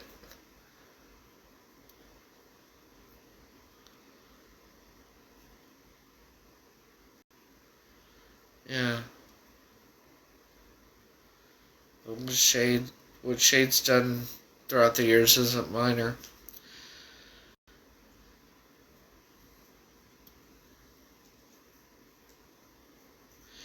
I told him so many times to stop helping him. I told him as much as we want Shade to change, he wasn't going to, and I knew it. And I tried telling him that, and he would get mad. Well, look at you, you changed. Yeah, I know. Because I wanted to change. Shade, I don't know what... I don't think anything will change Shade. As many times he's been in prison. He's been in and out of prison several times. So many times.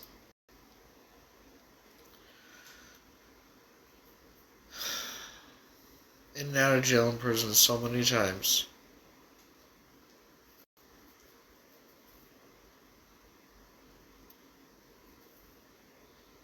Has caused so much destruction and damage to property and that kind of thing.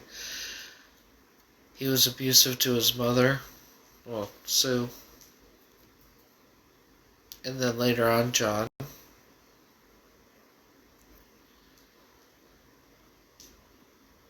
It's funny, he called me the Antichrist when he was really fucked up and up for days. I thought that was kind of funny. You know.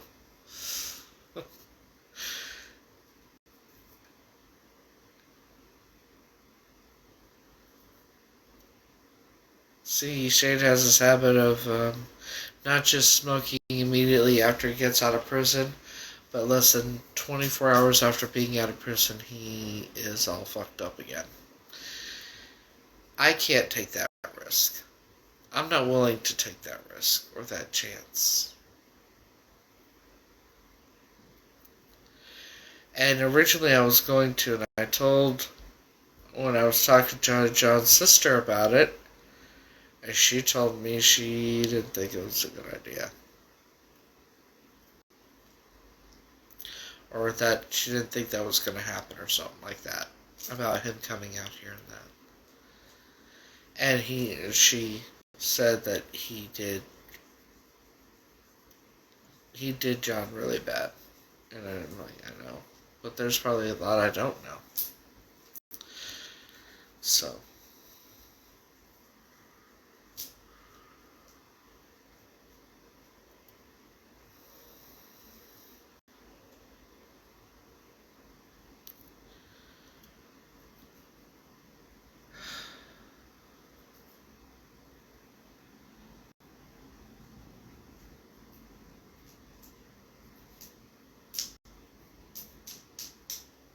So there's that.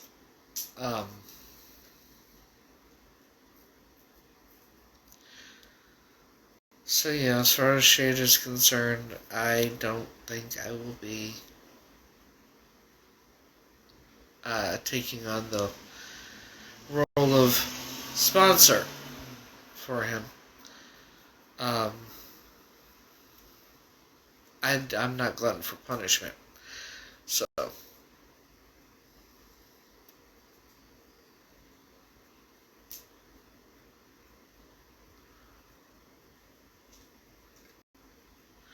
And maybe it's a test when it comes to him. You know, higher power likes to give us tests, right?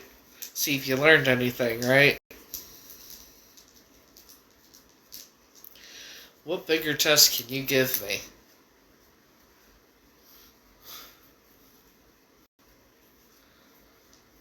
Well, see, the thing is, John was the youngest. All his siblings were adults when he was born. Or almost adults when he was born. His oldest sibling that is still alive is not his oldest sibling of all of them, but the one that is still alive that's oldest now is 84 years old.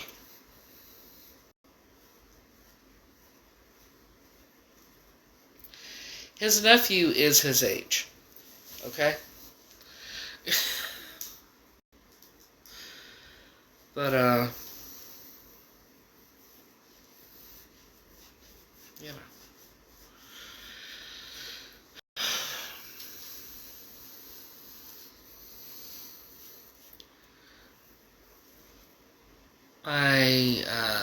My stepdad that passed away,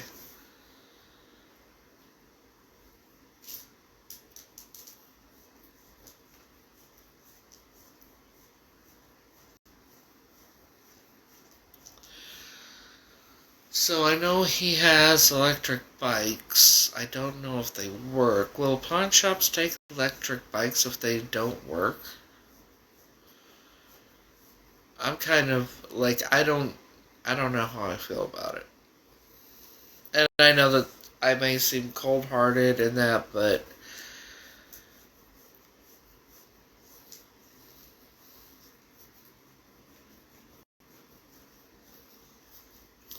after everything, the man knew the truth about my real identity. He knew everything, and so I'm not really.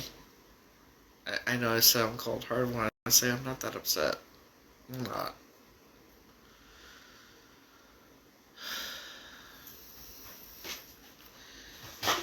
I took care of him after he recovered from COVID. After he got out of the rehab place from COVID. I did everything for him except shower, give him a shower, and wipe his ass. I did clean up his shit off the fucking floor. Literally. I cooked, I cleaned, I did every fucking thing. You know what he told people? I just helped him out a little bit.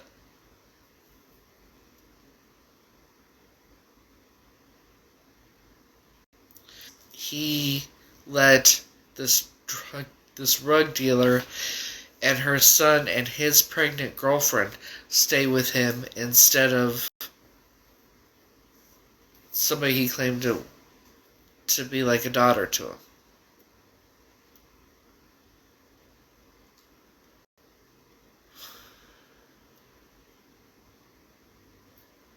The last time I actually saw him was 2023. The last time I talked to him was last year.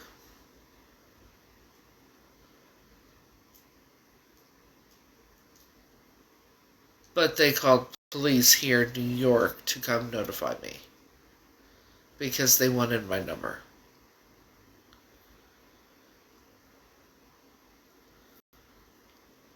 I have cried off and on.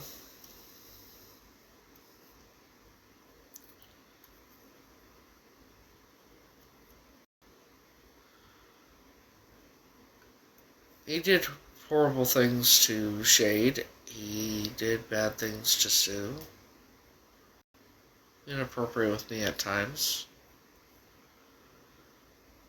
Also told me I murdered Sue. So, when he would be drunk. So yeah,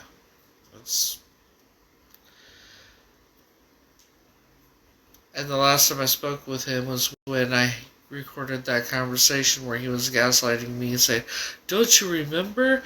She was yellow, don't you remember?" Gaslighting me and shit the whole fucking time. Hey, hon. And I've played that recording. Where I said, thank you, you've been caught. You contradicted yourself through the whole conversation, thank you very much. And that kind of thing. I have that recorded. Yeah, that was him. That was my stepdad.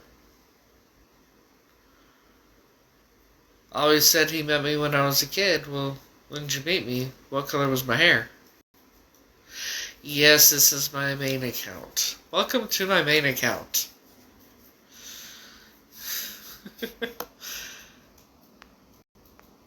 Well, I'm here. Hang on. Hold on. Come on. Bitch, come on. I just love it when it doesn't want to fucking do what I want it to fucking do. Here we go. Now you're a mod. I'm here.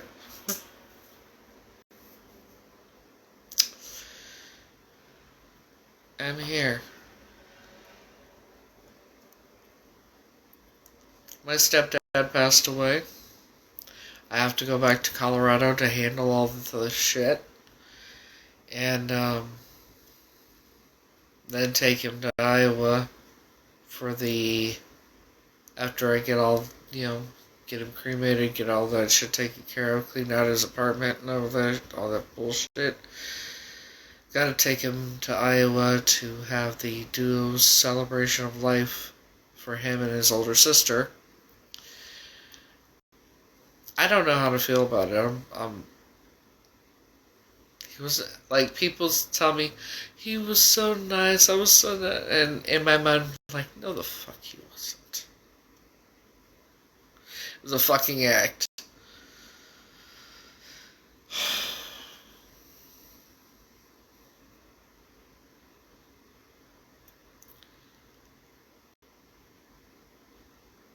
So, he was married to Sue. Shade is actually the power of attorney, or not the power of attorney, but the...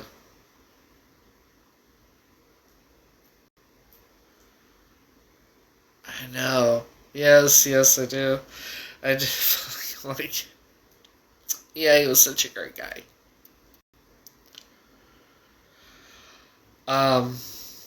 Shade's actually next to kin, but he's in prison.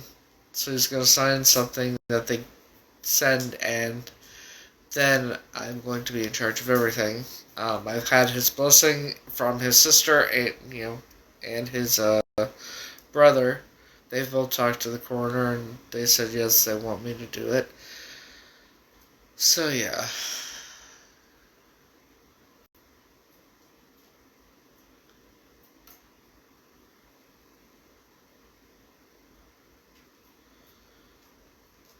Yeah.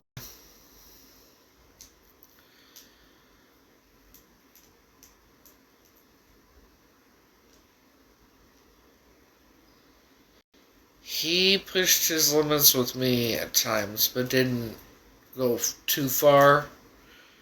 However, with what Shade told me, what he did to him, and what him made him do to Sue, and what he did to Sue, I'm just...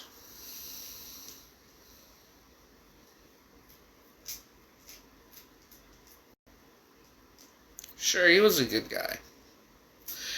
I'm the Queen of England, too.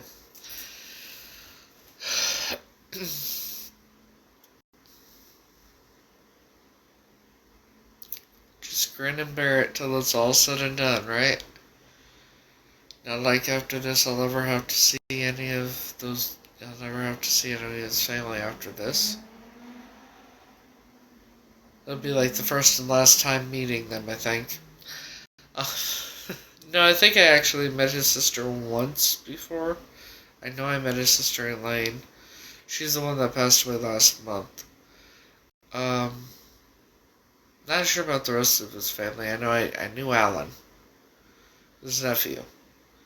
But other than that, I never really knew any of his family. But they're looking forward to meeting me.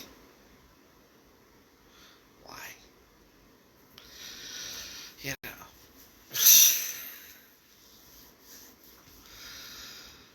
But yeah, there are times when I have cried, and I'm angry,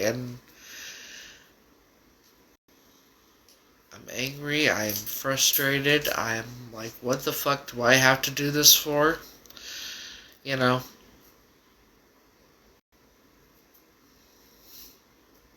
But hey. So...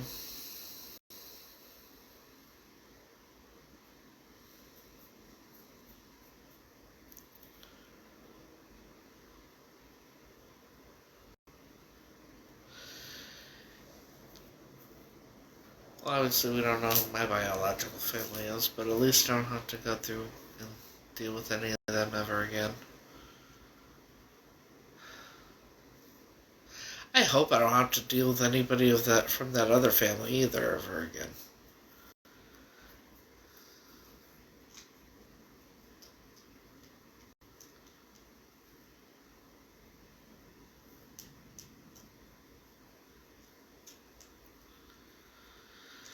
So,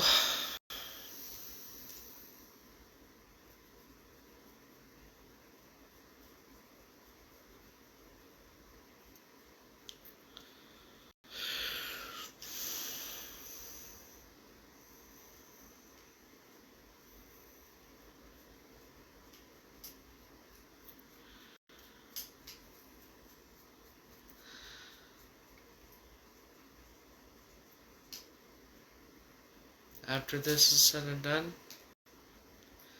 I'm putting all of it behind me.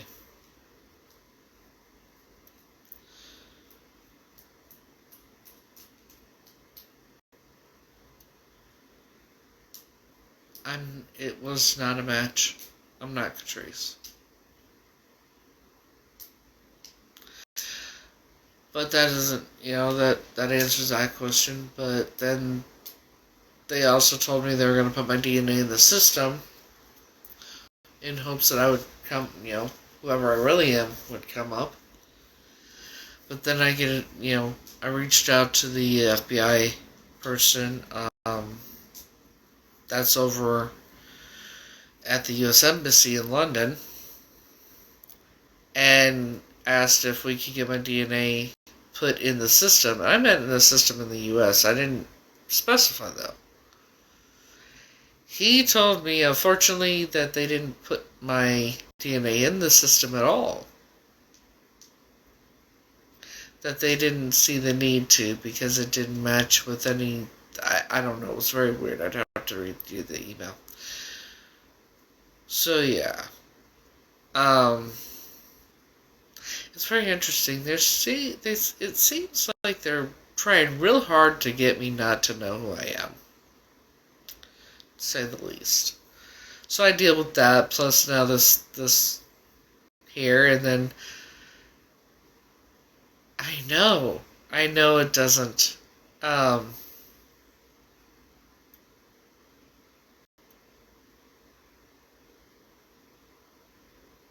it makes you wonder why, doesn't it? Why, oh why, are they trying so hard, not just this country, but the UK now too? Why are they trying so hard to get me not to find out who I actually am? Like, and I'm talked about publicly and everything else. Look, I made national news over there, right? And in a couple other countries. I'm the only survivor that's ever had this happen. Like this. Who are my parents? Like, how powerful is my biological family that, this makes no sense.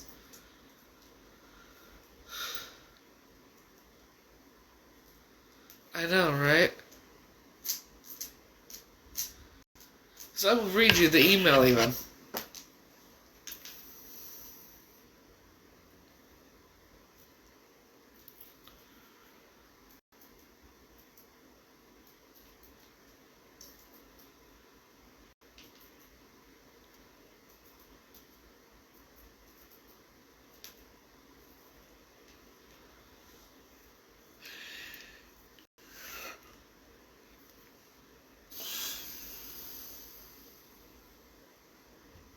June 1st. Oh, that was June. Okay, let's go. We gotta go in the future from there.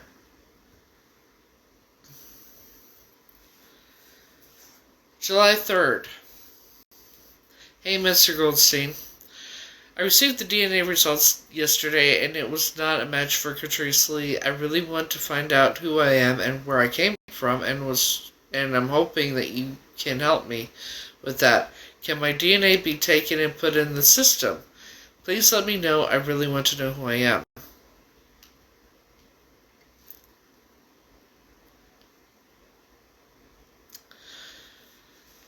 July 8th. I, Heather, apologize for the delay in response. Unfortunately, your DNA sample couldn't be entered into our CJIS system, as there is no case under which it would be submitted. I'm checking if there's any workaround, but I'm relatively certain. Have you enrolled in anything like Ancestry or any other DNA analysis service?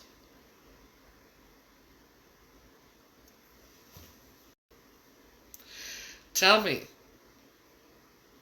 why are they trying so hard for me not to know who the fuck I really am?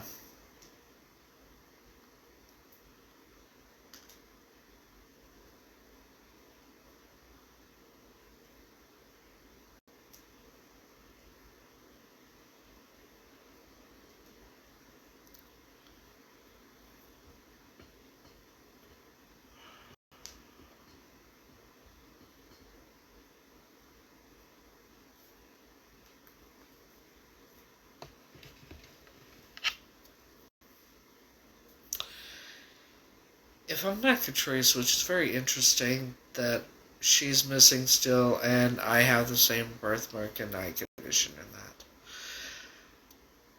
And then the white, I was taken from a white building. The NAFI was white. But you know, since it came up, I'm not.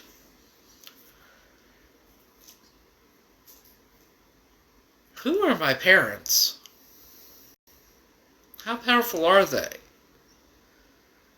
Like, are my parents some sort of powerful celebrities that, like, even then, I don't think the two countries would be forcefully doing everything they could to stop me from finding out who I am, do you?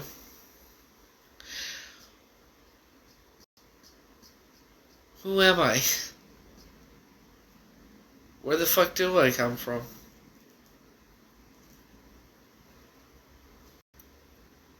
Why are they fighting so hard for me not to find out who I really am? If I was anybody else, they'd fucking have no problem. They would do it, but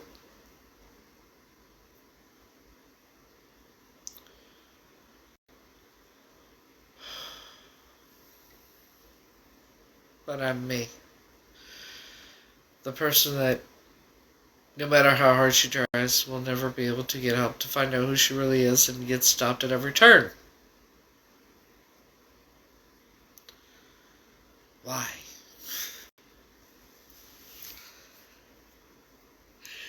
Hello.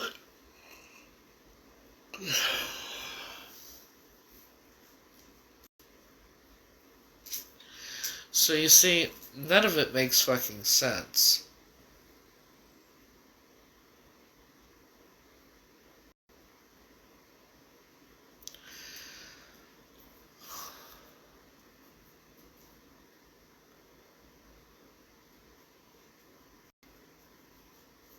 You would, yeah.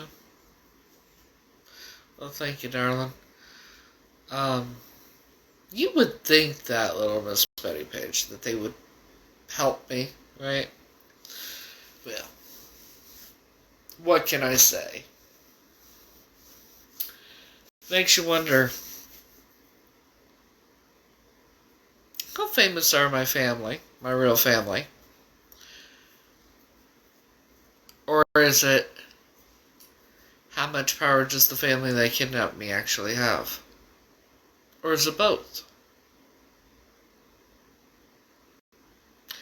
That's the question. Because the other survivors, they're not talking about like this. Like I have been. They're not,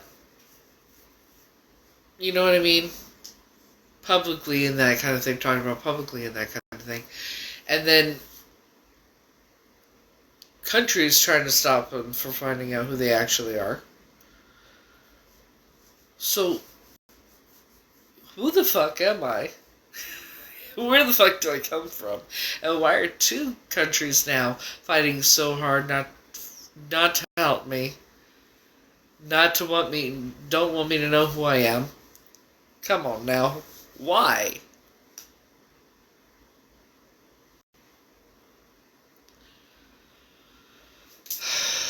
Maybe I'll find some answers in the paperwork at John's. That's kind of one reason I'm doing it.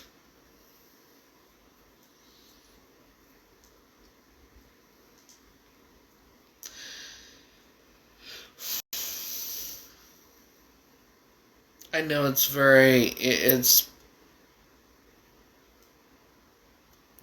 probably a very, very slim to none chance that I'll find any evidence of where I come from or who I really am or the truth.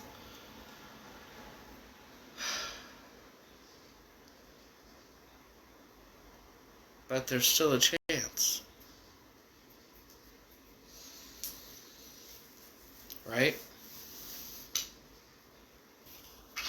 Ah, shut that window. Turn on the damn air, it's warm. It's too hot and getting cool. It's thick right now. We need to be warm. Be a bit warm. Come on, bitch.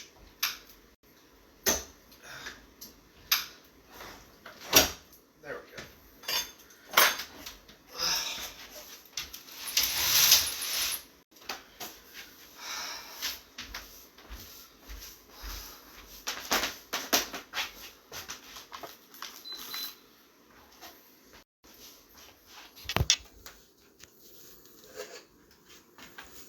Come with me.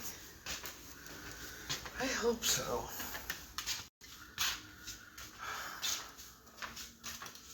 Then again, with my luck, you know.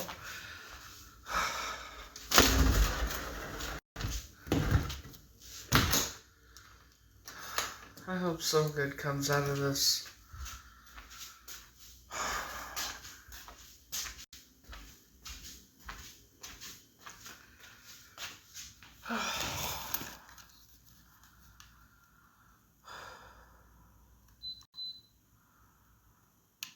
Damn.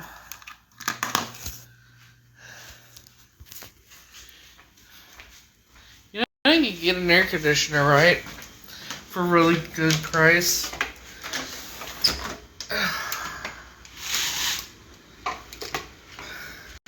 If you want to know where, I'll tell you.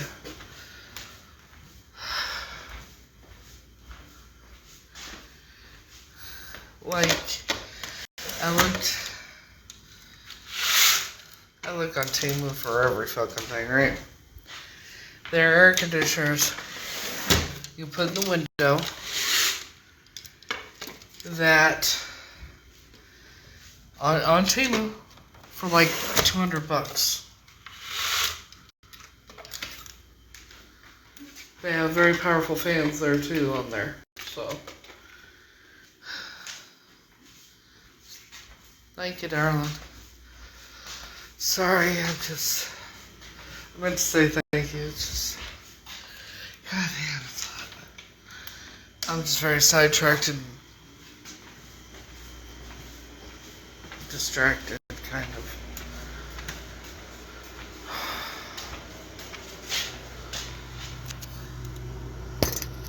Thank you, man. Appreciate the gifts.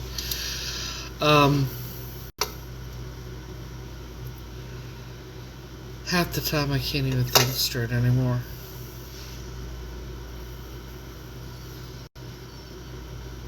You know?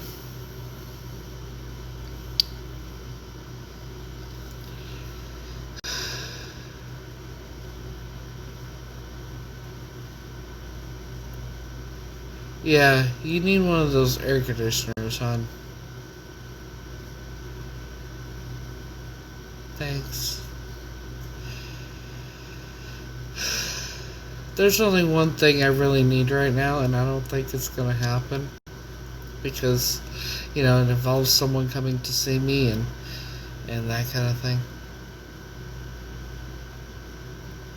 But hey.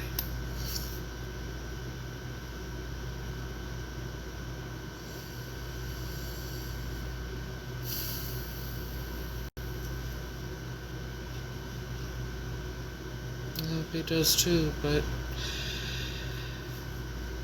like they say, you can lead a horse to water, but you can't make him drink. You can tell the man has till I'm blue in the face and how I feel about him, that I won't be with him, that I need to see him. But I can't force him to. You know?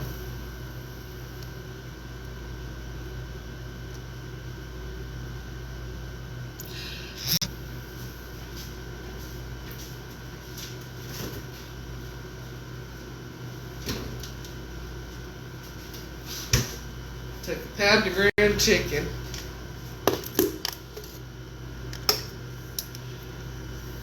Yes. Take a pound of ground chicken. 2 small potatoes. Heirloom tomatoes. Onion. A jalapeno. Seasonings. And chicken broth.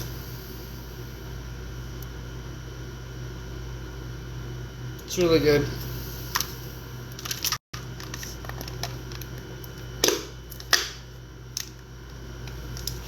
And I had it with tortillas.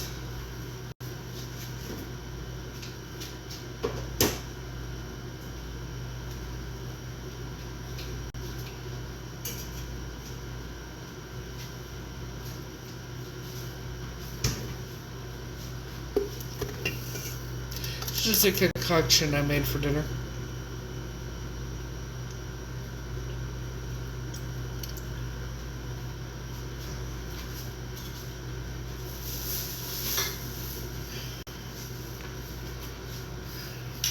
Ground chicken, potatoes, jalapeno, heirloom tomatoes, onion,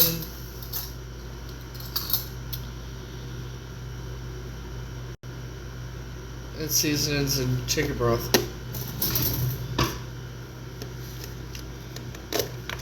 That's always good.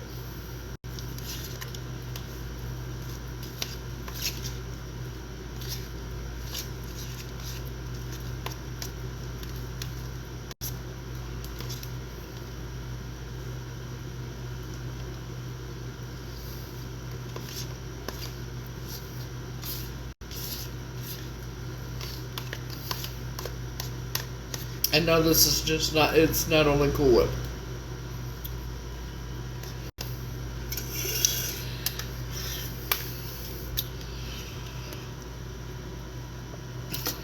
Cool Whip raspberries, blackberries, and strawberries.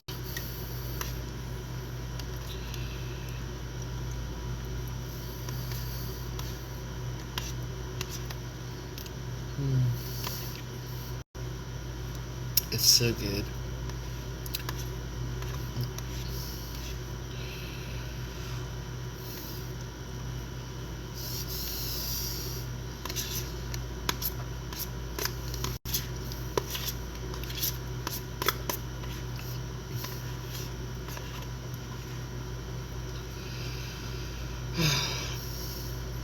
And then on top of everything else I gotta deal with, I'm actually nervous about going back to Colorado.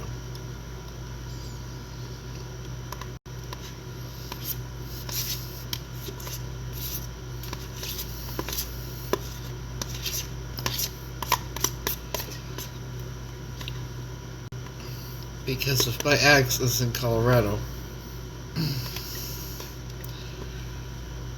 he's gonna pop up. Because he always does.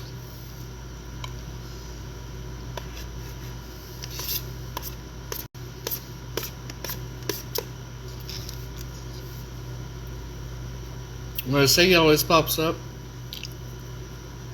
anytime he'd find out I was there, yeah.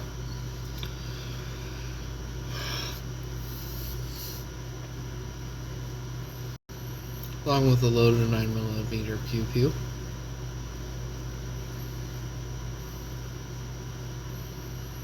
And even though I have not seen this motherfucker since 2023, last time I saw him, went to my stepdad's, just in May he sent me a friend's request and was messaging me when I found out I blocked him.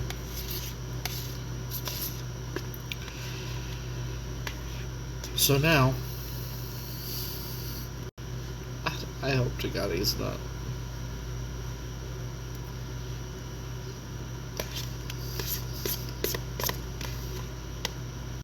I wouldn't even stay at the apartment if I didn't have to.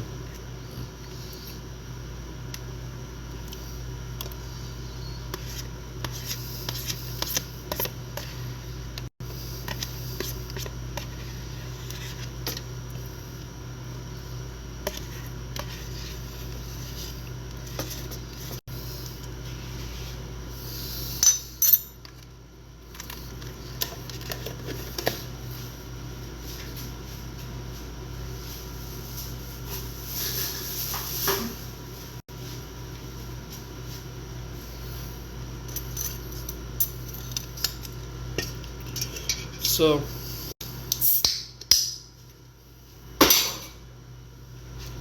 get this tomorrow.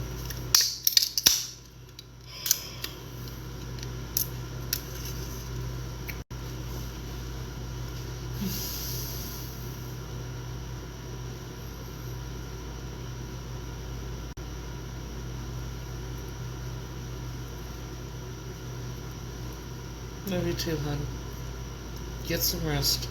I'm not gonna be out here much longer as it is. Because I need to get some sleep too. Yeah, it's 5:13 where you are, huh? How do I know? Because this phone here.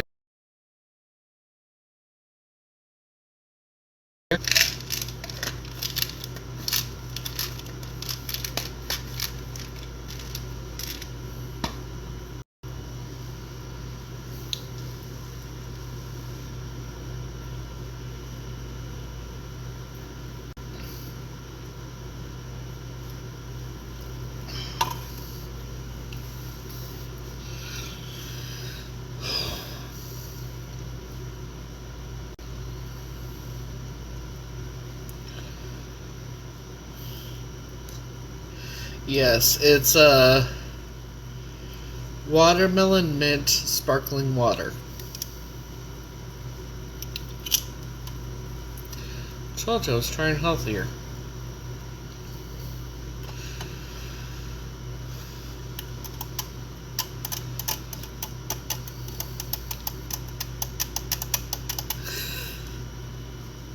Even flavored water?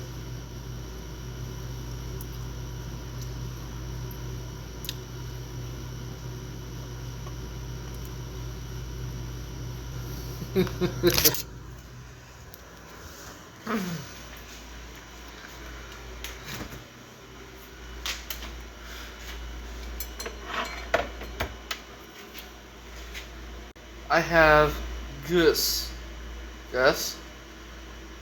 grown-up soda, blackberry grown-up soda. It says dry and refreshing, not too sweet. It's not that sweet. It's alright. It's good. 95 calories for the soda and 0 calories for the water. Then I have a chocolate banana protein shake, which I put my my gym membership on the fucking on hold.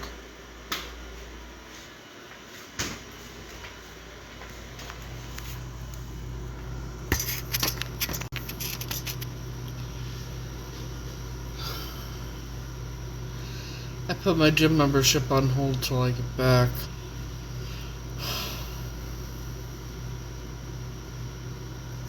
It sucks. I don't want to go do this shit. Excuse me.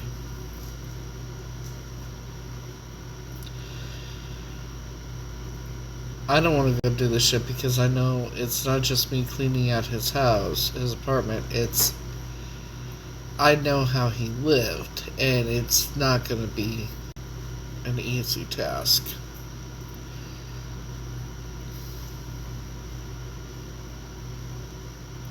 In any way, shape, or form.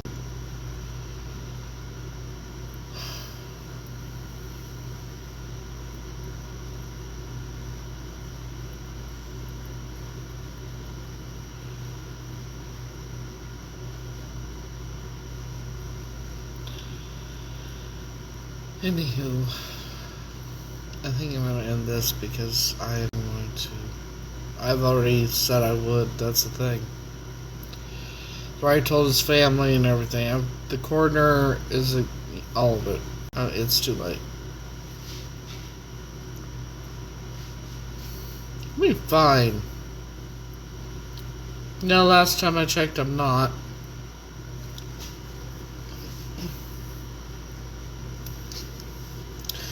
But okay. Think I'm a man all you want.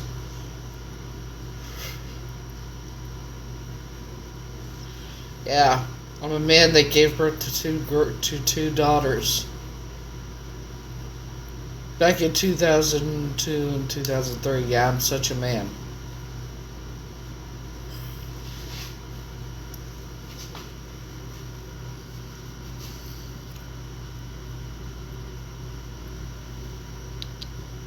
Was that supposed to insult me?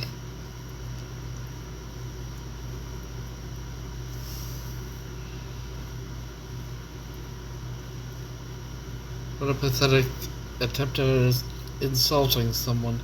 You know, it's really low of someone to insult someone that is going through the shit ton that they're going through. Like, their stepfather passing away and having to go and do all the funeral shit. And the last, take care of everything.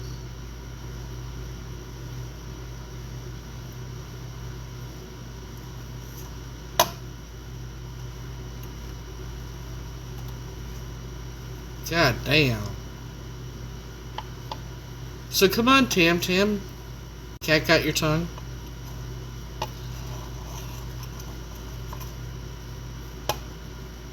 Absolutely fucking pathetic.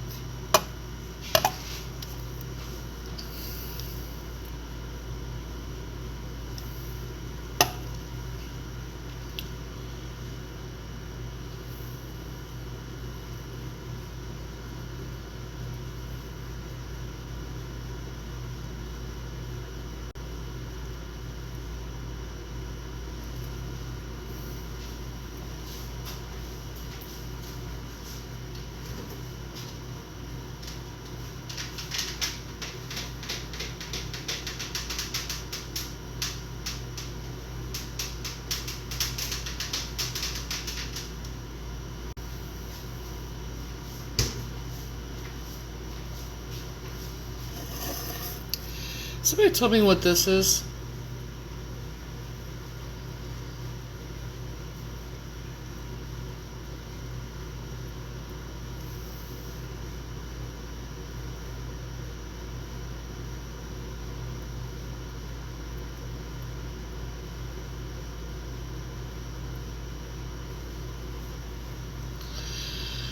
I don't know either.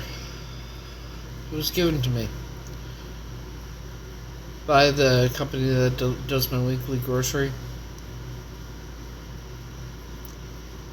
which I called and I said just hold off until I get back from doing that. So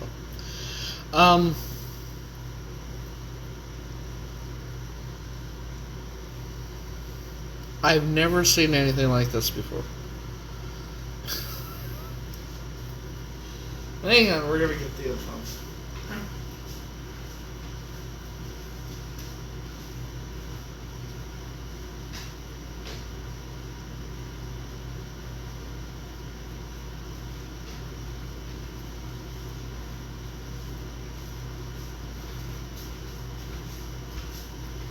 Oh, by the way, to the moron that said I'm a man. I'm not a man, I'm far from it. But I can do everything a man can do, only better.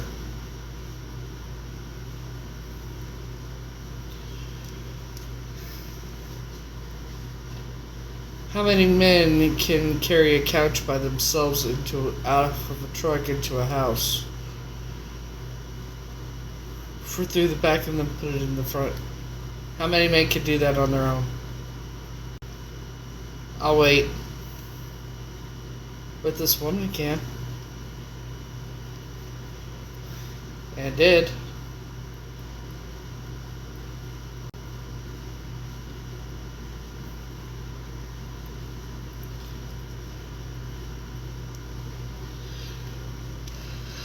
This image resembles a large green fruit like a tropical mango variety such as a Kent or a Ketty? Kate? I don't know, Keitt.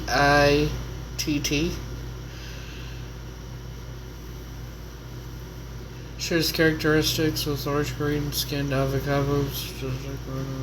The fruit is in large amounts.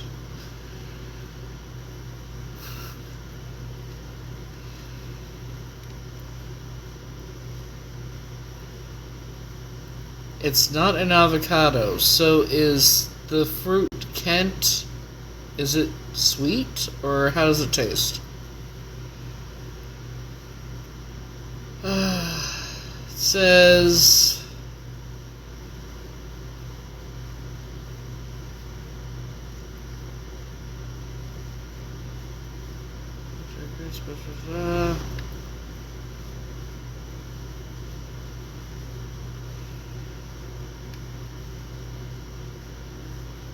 honey flavor sweet. The subtle citrus notes are refreshing undertones that...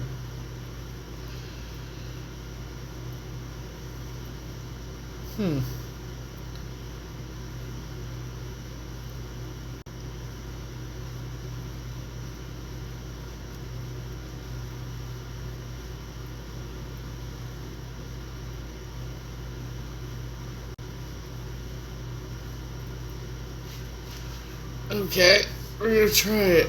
Shit, why not?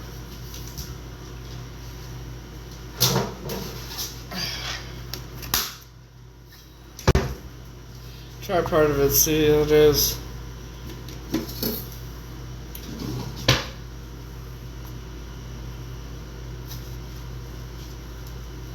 Maybe.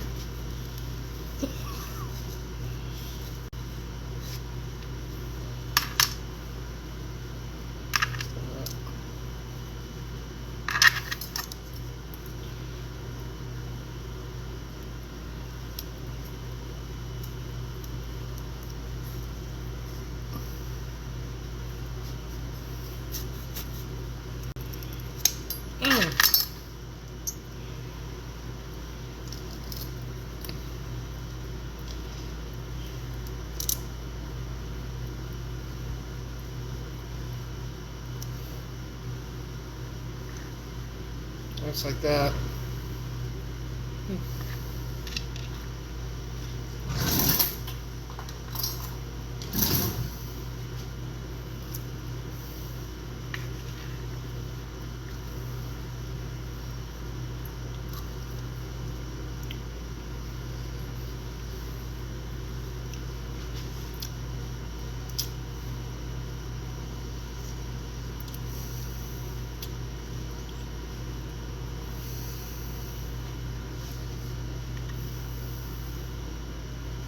I don't know about that.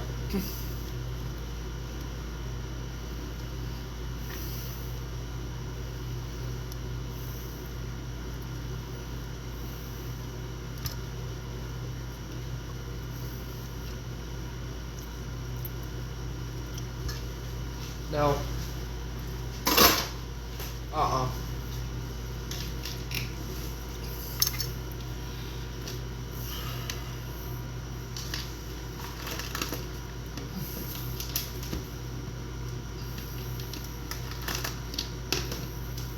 Hell no.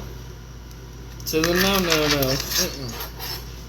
That was, no.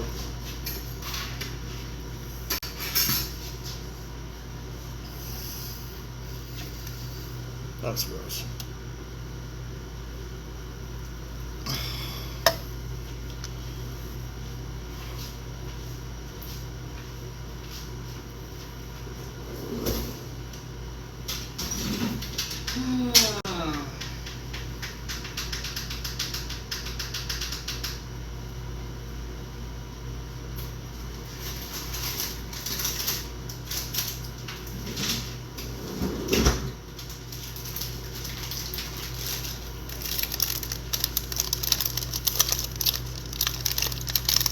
It's hard to explain.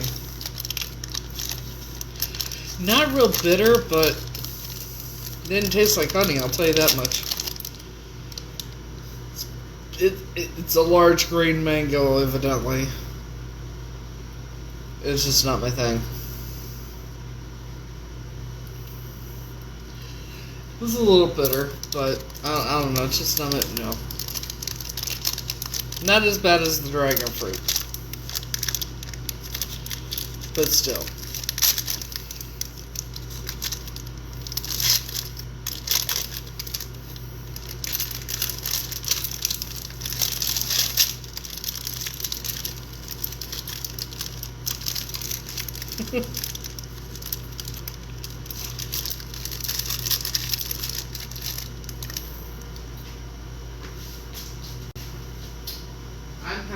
fudge brownie Yazzo.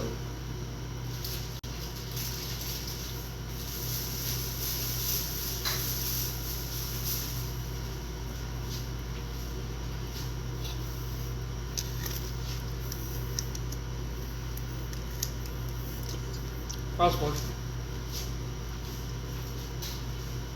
But it was a no for me.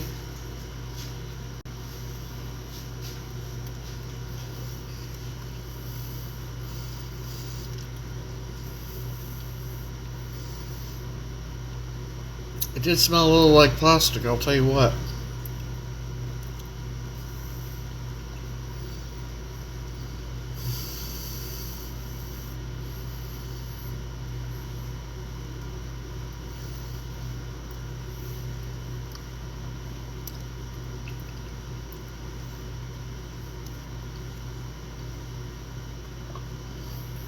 So,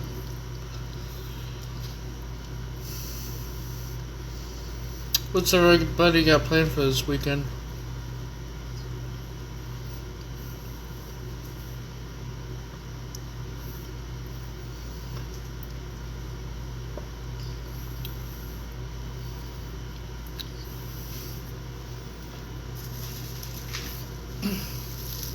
Starting tomorrow,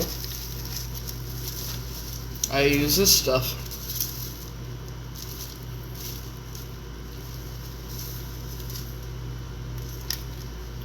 That makeup company that I do the makeup testing for sent this to me.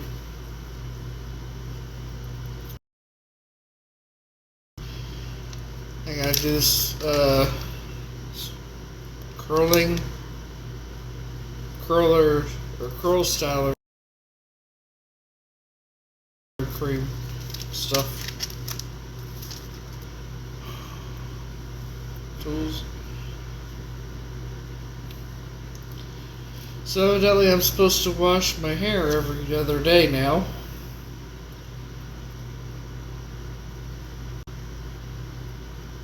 Every time you wash your hair, you complete 5 servers in total.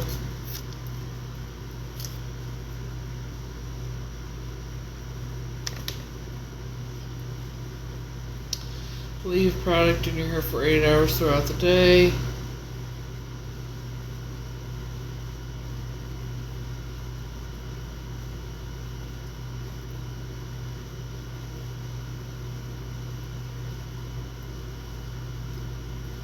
And I gotta use it every other day for 3 weeks, so I gotta wash my hair every other day now. This is what happens when washing it every other day.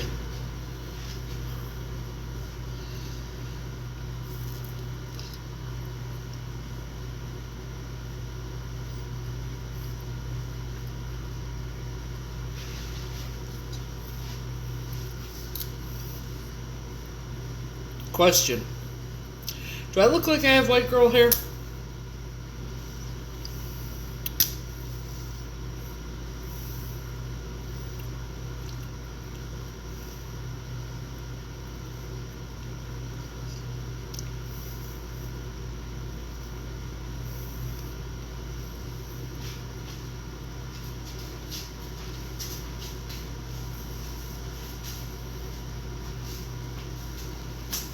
It's always been like this.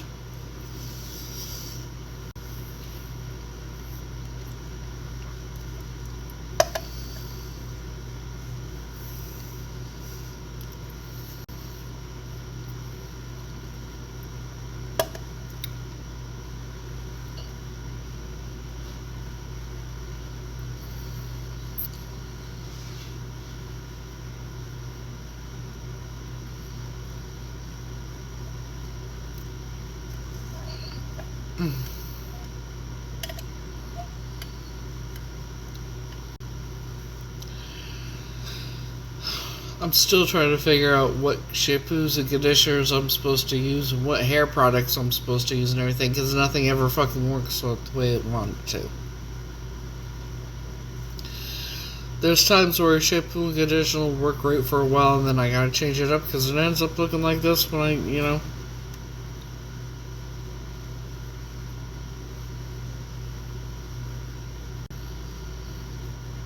Opalex?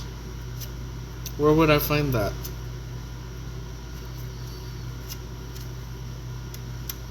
Is your hair like mine?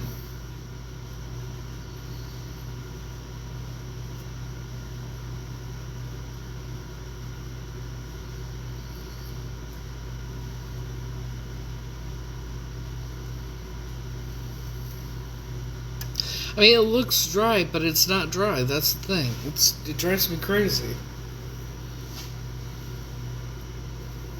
Well, it kind of feels dry. I don't know. It kind of feels dry a little bit.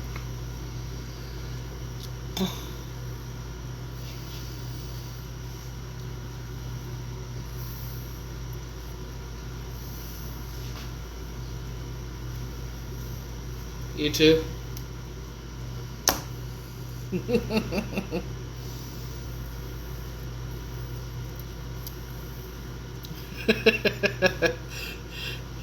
No, Othifer, I have not been drinking the marijuana and smoking the beer. Alright.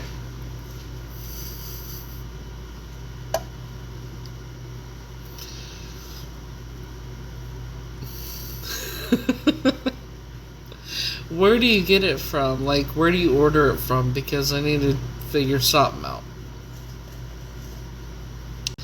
Because I hate my hair. I'm about to shave my head, and I don't want to do that. I'm going to dye it purple. But I need to figure out what to do with it, because I cannot keep dealing with this shenanigans.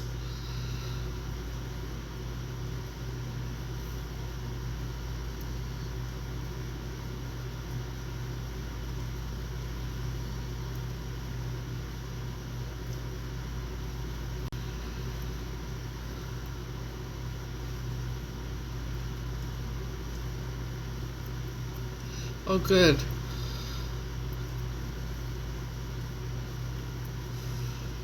So I gotta order from a stylist. Ugh. How much is it? Is it expensive?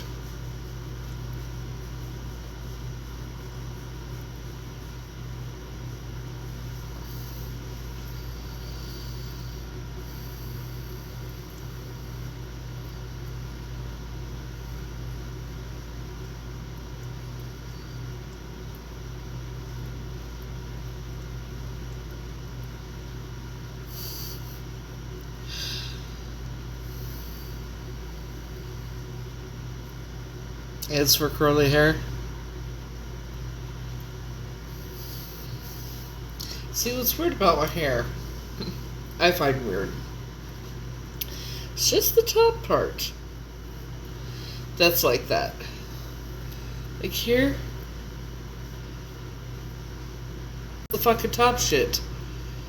I don't get it. Why it's so nice here, but then the difference. This looks like it's all dry and frizzy, and this doesn't.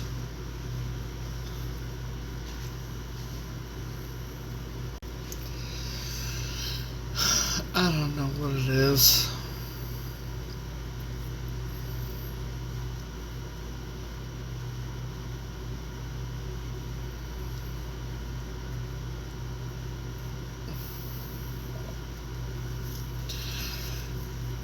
You know what I'm going to do? I'm going to set up an appointment when I get back, obviously, not before I go. With this hair salon, they do, like, strictly curly hair, I guess. They specialize in curly hair with the haircuts and everything, so I'll probably set up an appointment with them, and they can tell me what products to use for my hair and everything else, and, you know.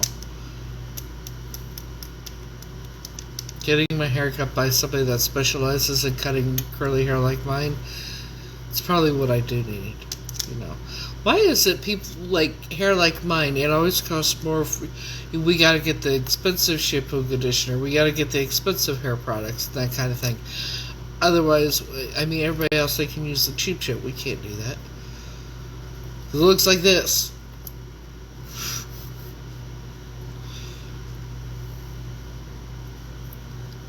Everybody says, I would kill to have your hair. Well, then you can spend the money to take care of it too, darling. You know? Shit.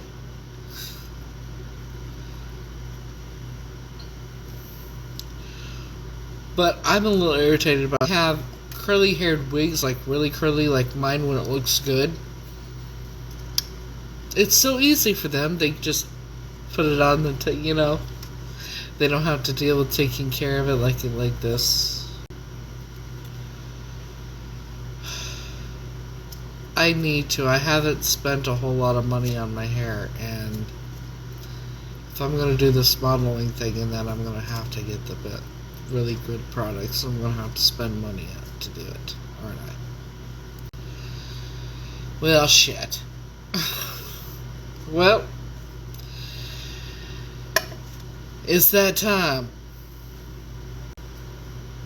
It's that time.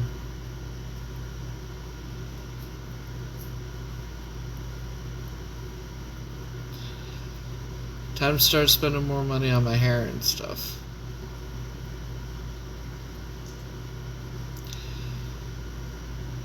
Because quite honestly, I have never had my hair the way I wanted it, where it looked the way I wanted.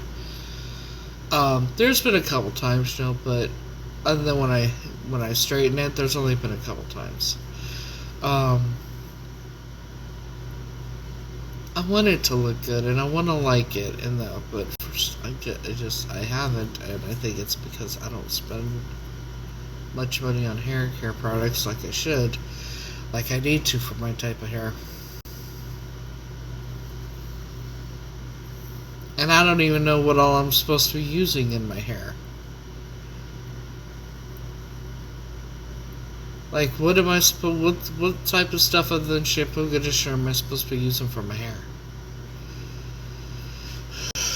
To where it looks right, and not like fucking I stuck my finger in a fucking light socket. That's how it seems to me. It's like I stuck my finger in a goddamn hair socket.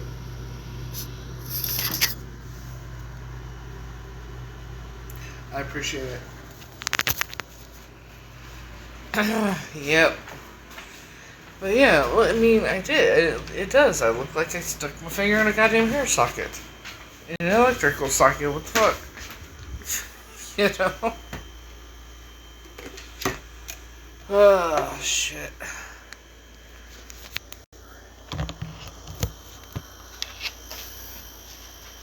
Okay, I'm gonna have to end this soon because it's at 38%. Stay out for a few more minutes. Out. Shit, out. What if I hold it and plug it in?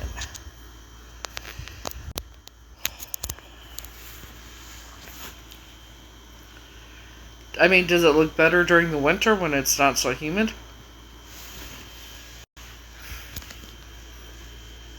You know? That's one thing I hate about Oklahoma, too. Hang on.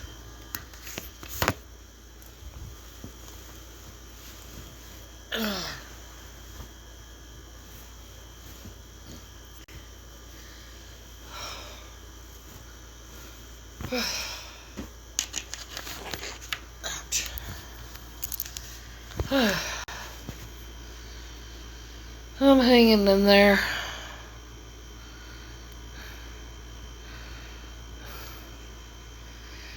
Definitely. So yeah, I need to... My hair... I mean, I'm tired of my hair looking like I stuck my finger in a goddamn light socket. I even wear a bonnet at night, and nothing. I can't. I don't know what the fuck. That's why I straighten it. I wish I could leave it curly. I do. I would love to leave it curly. It'd lot less fucking time. Especially when my arms hurt the way they do.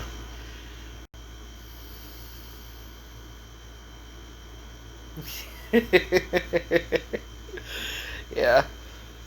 The only time my hair looks good when I wake up is when it's straight.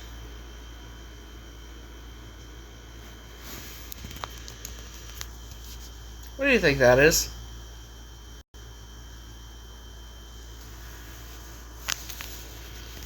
I have a set pillowcase have a satin bonnet. At least it says it's satin. Might not be. But on the inside too. And I have a silk bonnet. And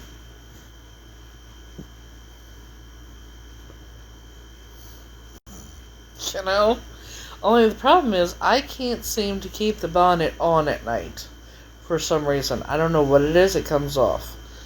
Unless I wear my mask. When I wear my mask, it stays on.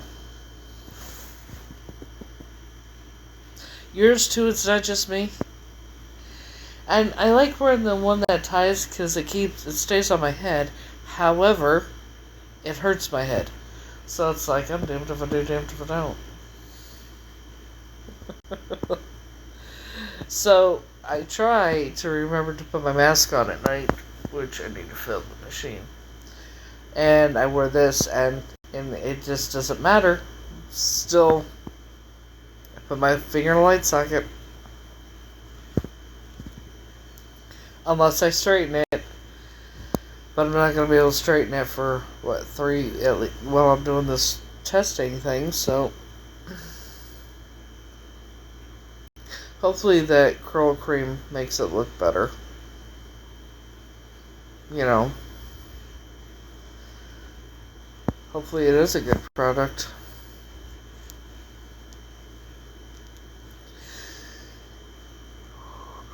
Woo! So.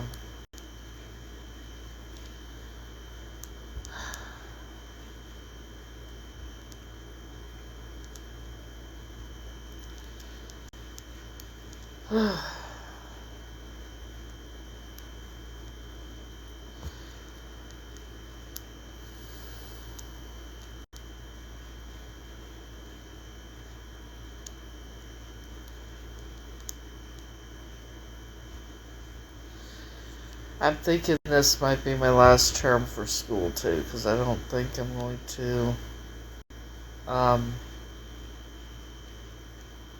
you know,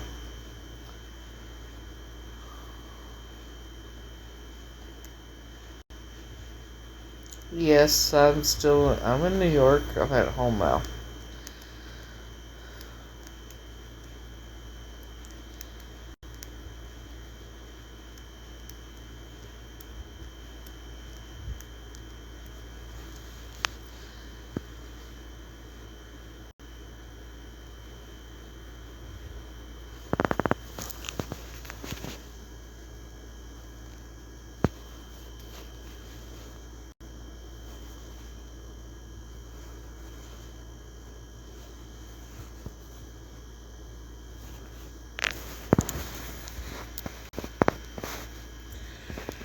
But see, I've realized for the next I'm gonna have to get as much rest as I possibly can before I leave, because I am not gonna be getting much rest once I leave and go to Colorado. Because you gotta think, I gotta take care of everything I gotta take care of, plus clean out his goddamn apartment, go through everything, and I'm doing all of this on my fucking own. It's like, and then I gotta go to Iowa, and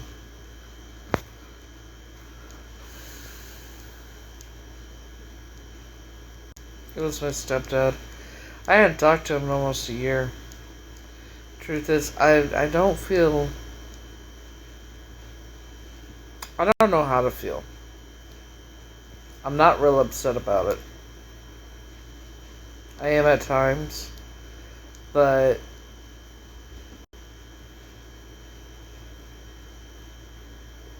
you know, so many people think he was this great guy.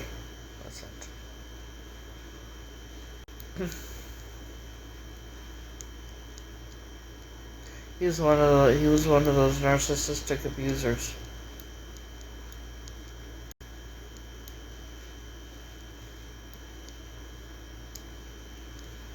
And knowing what I know now,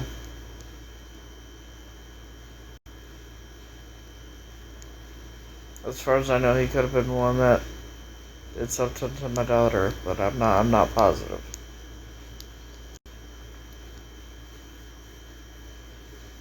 So no, I'm not too sad about it. But I agree. I told his family that I would take care of everything. Thanks. I am a beneficiary of his life insurance, though. One of them.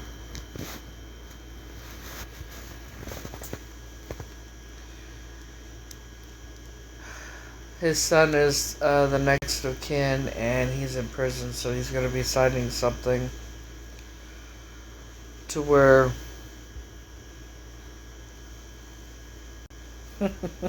yeah.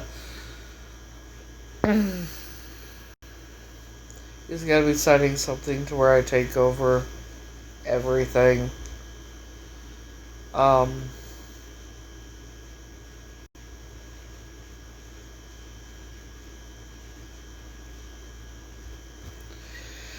Well, let's put it this way. He was inappropriate with me.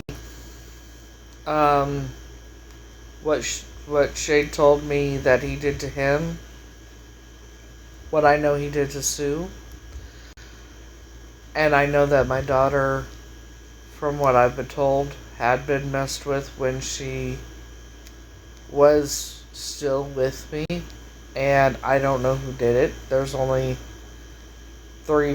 four possibilities.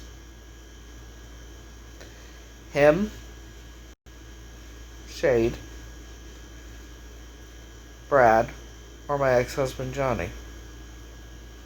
Those are the four possibilities.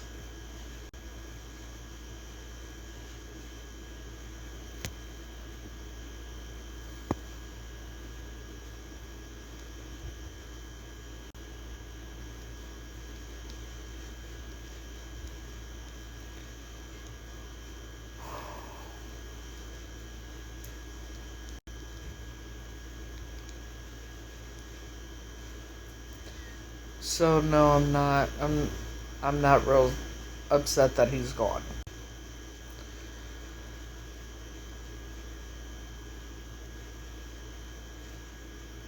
I do cry off and on, but it's more of angry. It's more of me being angry, I think. That's why I cry. That's when I cry when I get angry.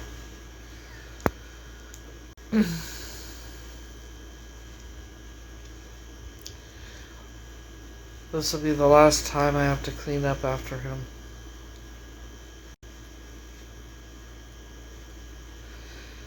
Because I can only imagine how filthy that house is, too. So...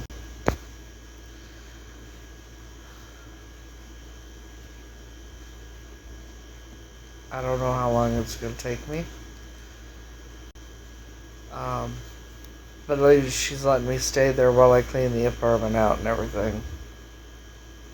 And she's gonna, the landlord, and she's gonna get order a dumpster. A big dumpster. For when I clean everything out.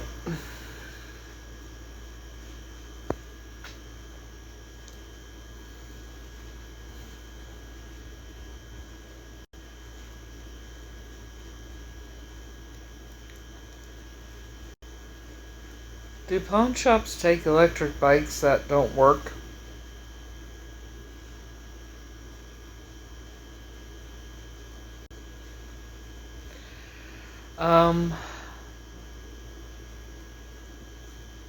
Let's say I get my school money next week. So, it's the following week sometime. I'm definitely getting my hair done before I go.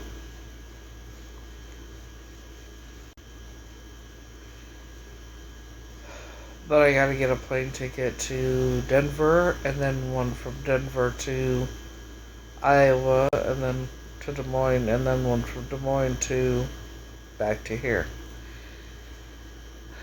I did look it up, and all the money I spend for this, legally I'm obligated, I can get reimbursed for. Um, from the life insurance, which means if I did that, I would have to probably take Shade and Brad to court. Because they're the other beneficiaries.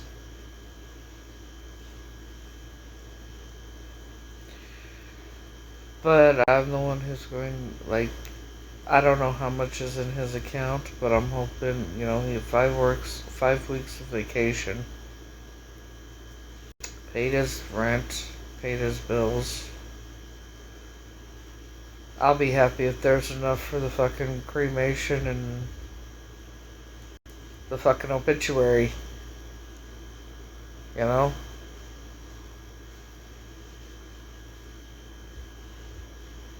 And the death certificates.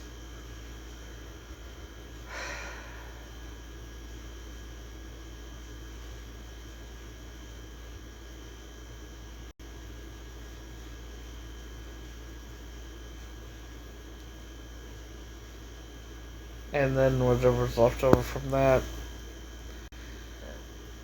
you know.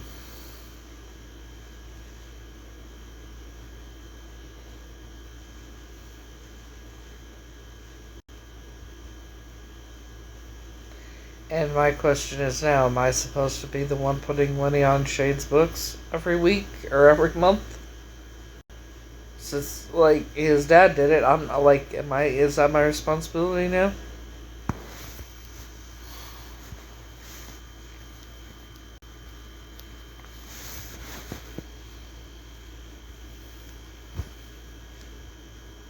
That's what I'm wondering, because his dad put, my stepdad put money on his books every week, $25 to $50. Am I supposed to do that now?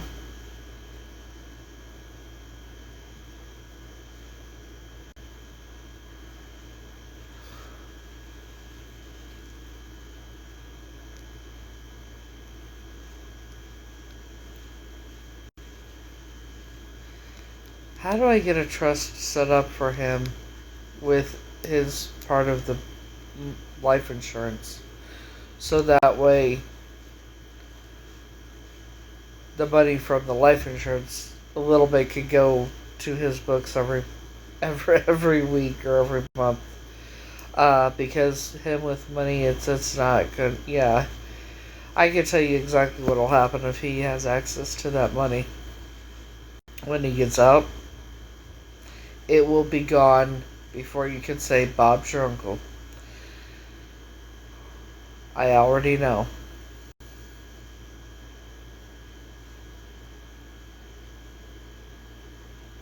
No matter how much it is, he would blow it on probably most likely rugs.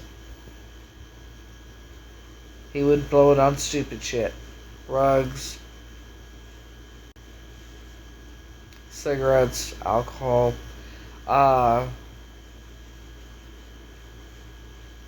yeah, I don't know, but I, like,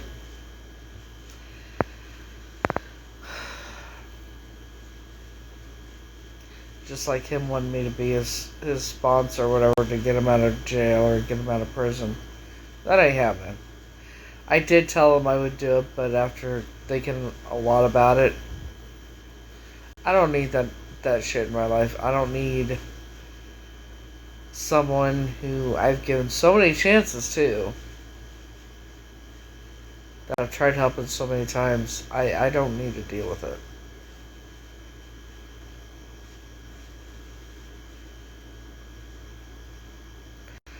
What I'm gonna do is, when I do get to Colorado, I'm gonna call, well, I can probably call him next week. I'm gonna call the old lawyer that they used to use and see if,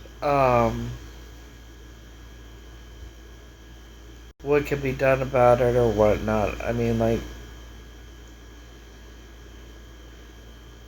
can we set him up a trust fund? How do we do this? Because we know that, like, even his aunt, that I spoke with, John's sister, she said if there's money for Shade, uh, don't let him have it. Put it in a trust or something for him.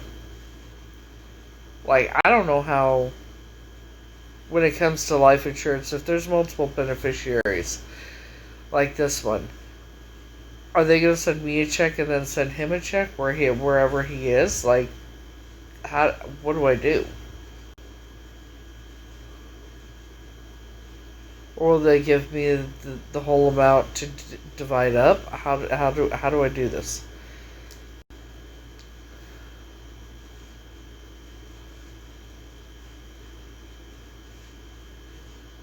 I don't know how this shit works with life insurance and all that.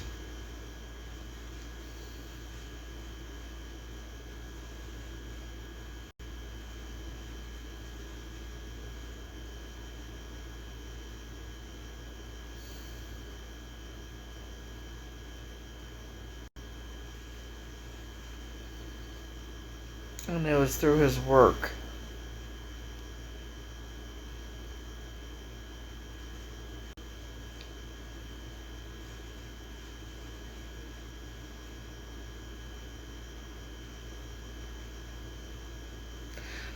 So he might actually have a 401k too.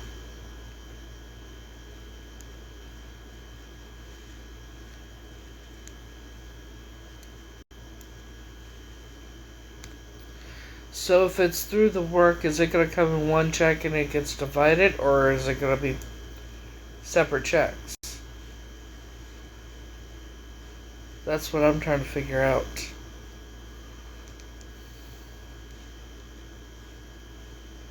Because, honestly, it'd be easier if it was one check. Because then I could divide it, put whatever for him, his share of it in a trust fund for him. And that way, there'd be, I mean, I'd have to say it,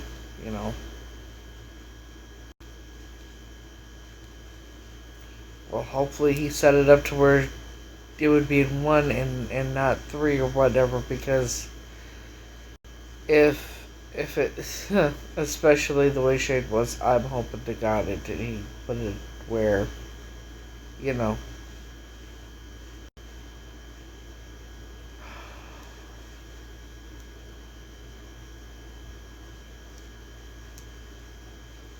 because I want Shade to be able to have money for his future, and the way it is, because I know how he is with money and things he does, I'm hoping I can, like, put it in a trust and it would be, like, under the control of the lawyer or something like that, where it would be spent on what he needs.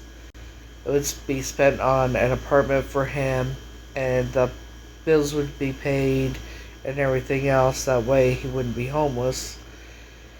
And, you know what I mean?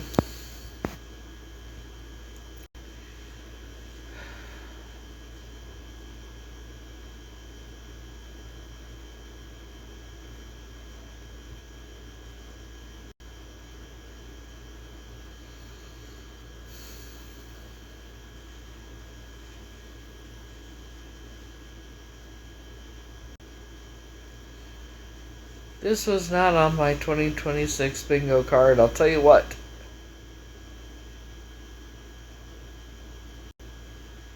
Am I the beneficiary also? Yes.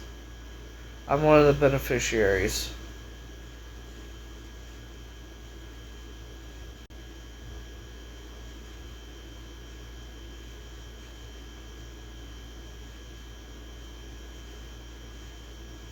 There's definitely two of us. There might be a third. But we're not sure. And when I talked to Shade, he was like, don't let, told me just split it between me and him. Don't do anything for the third because he was never there and this, that, and the other. It's like, Shade, you gotta do it legally. We have to. Whether he was there or not, we have to, because that's by law. We could get in trouble. I'm not getting in trouble for shit. You know what I mean? Yes. I am the main one in charge. I'm going to be anyway. The coroner is going to be having Shade sign something to where I would be the head person in charge. And they already talked to John's brother and sister, and they told them to let me, yeah, they're more than they're happy I'm gonna do it and everything else. So yes, I'm the one in charge of it all.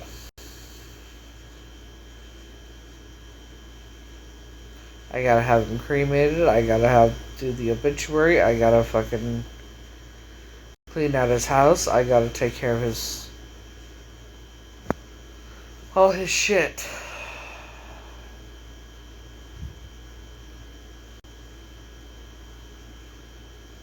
So I can get it put in a trust and everything for him. Okay.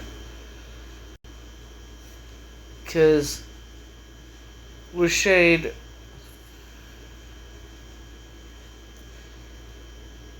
he's an addict, but he also has schizophrenia.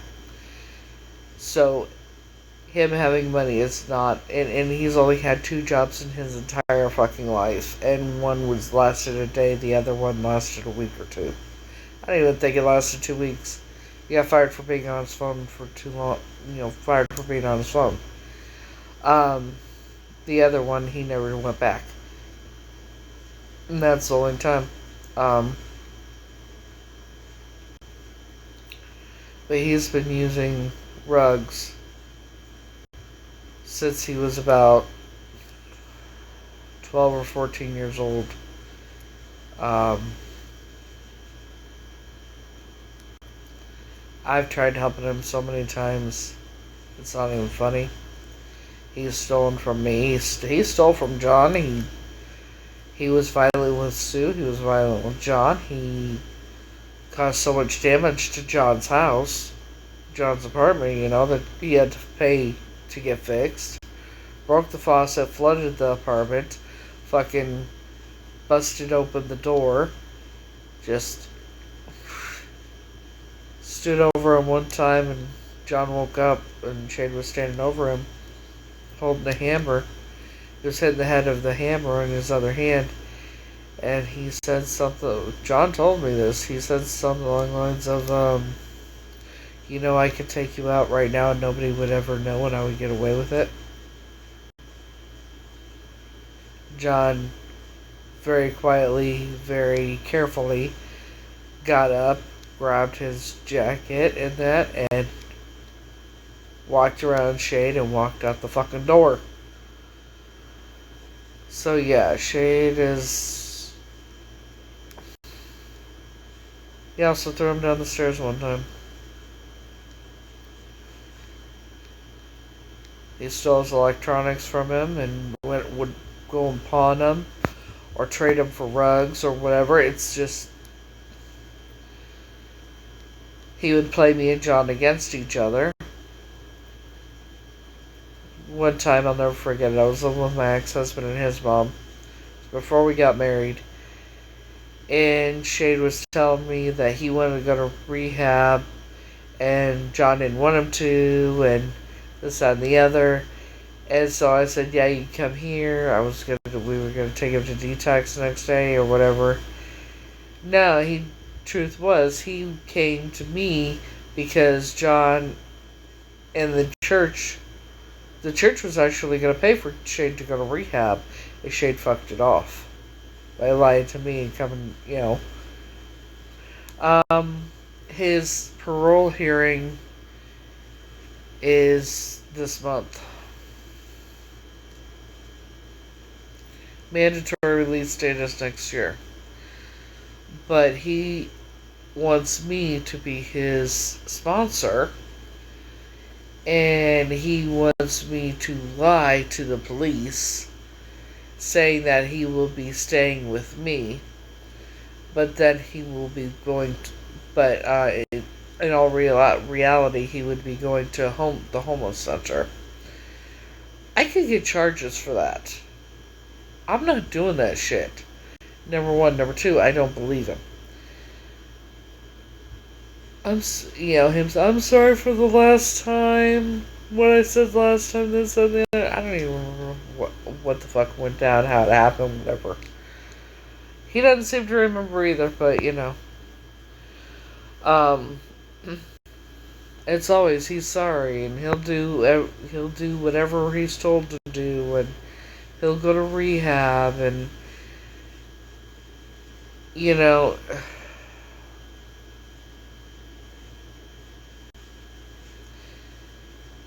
just empty promises. I swear, you tell me jump, I'll say how high. I'll go to rehab if you want me to. This, that, and the other. It's like, good grief. And at first I agreed, but then I've thought about it since yesterday when I talked to him. And he has a way of he could sell ice to an Eskimo. That's how manipulative he is. He's also good at making people feel guilty. I can't do it. Sorry. I can't do it,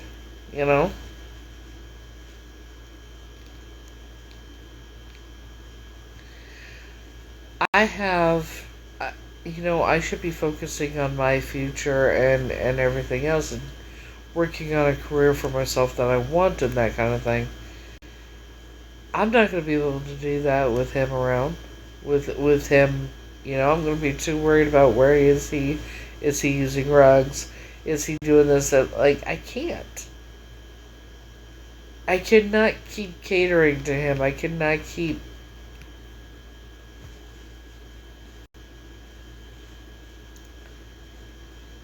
What the fuck is the word? I can't keep. What the fuck is the word?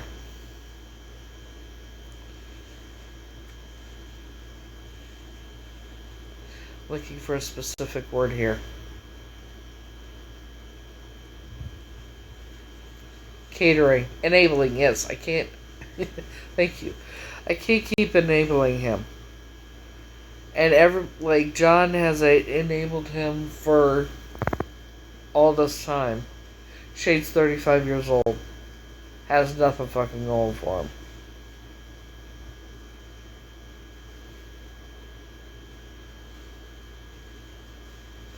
And he would want cigarettes after he got out of jail or out of prison. John would tell him no, I can't afford it, no. And either he would throw a fit, and when I say throw a fit, I mean break things, throw things, that kind of thing fit. And until John would give in, or he would steal John's money and go do it himself. Or he would steal something and do it. Like this dude,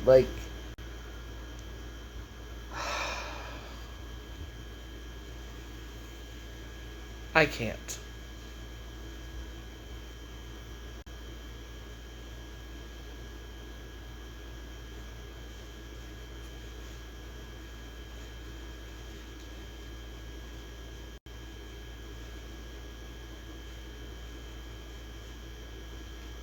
Yeah. And I can't risk I can't risk my home or my life or anything. I can't. I like my peace. I'm not gonna fucking give up my peace and my happiness, what I got going on in my life and everything else for a 35-year-old who doesn't want to fucking grow up and be a man. And thinks that everybody owes him something.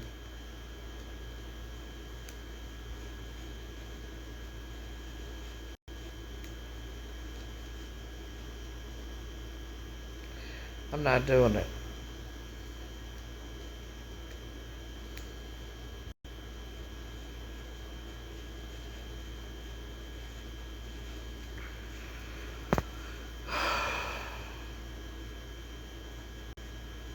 It's 1:14 in the morning. I need to get some sleep. I haven't been sleeping very well, clearly, since since finding out.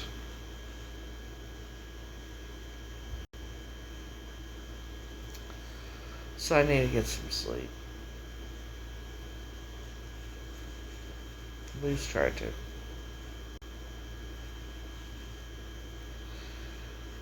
But, so I'm gonna end this because I'm going to bed and going to sleep. But, I hope you all have a great night and all that good shit. Until next time, I will see y'all later. Thanks for hanging out.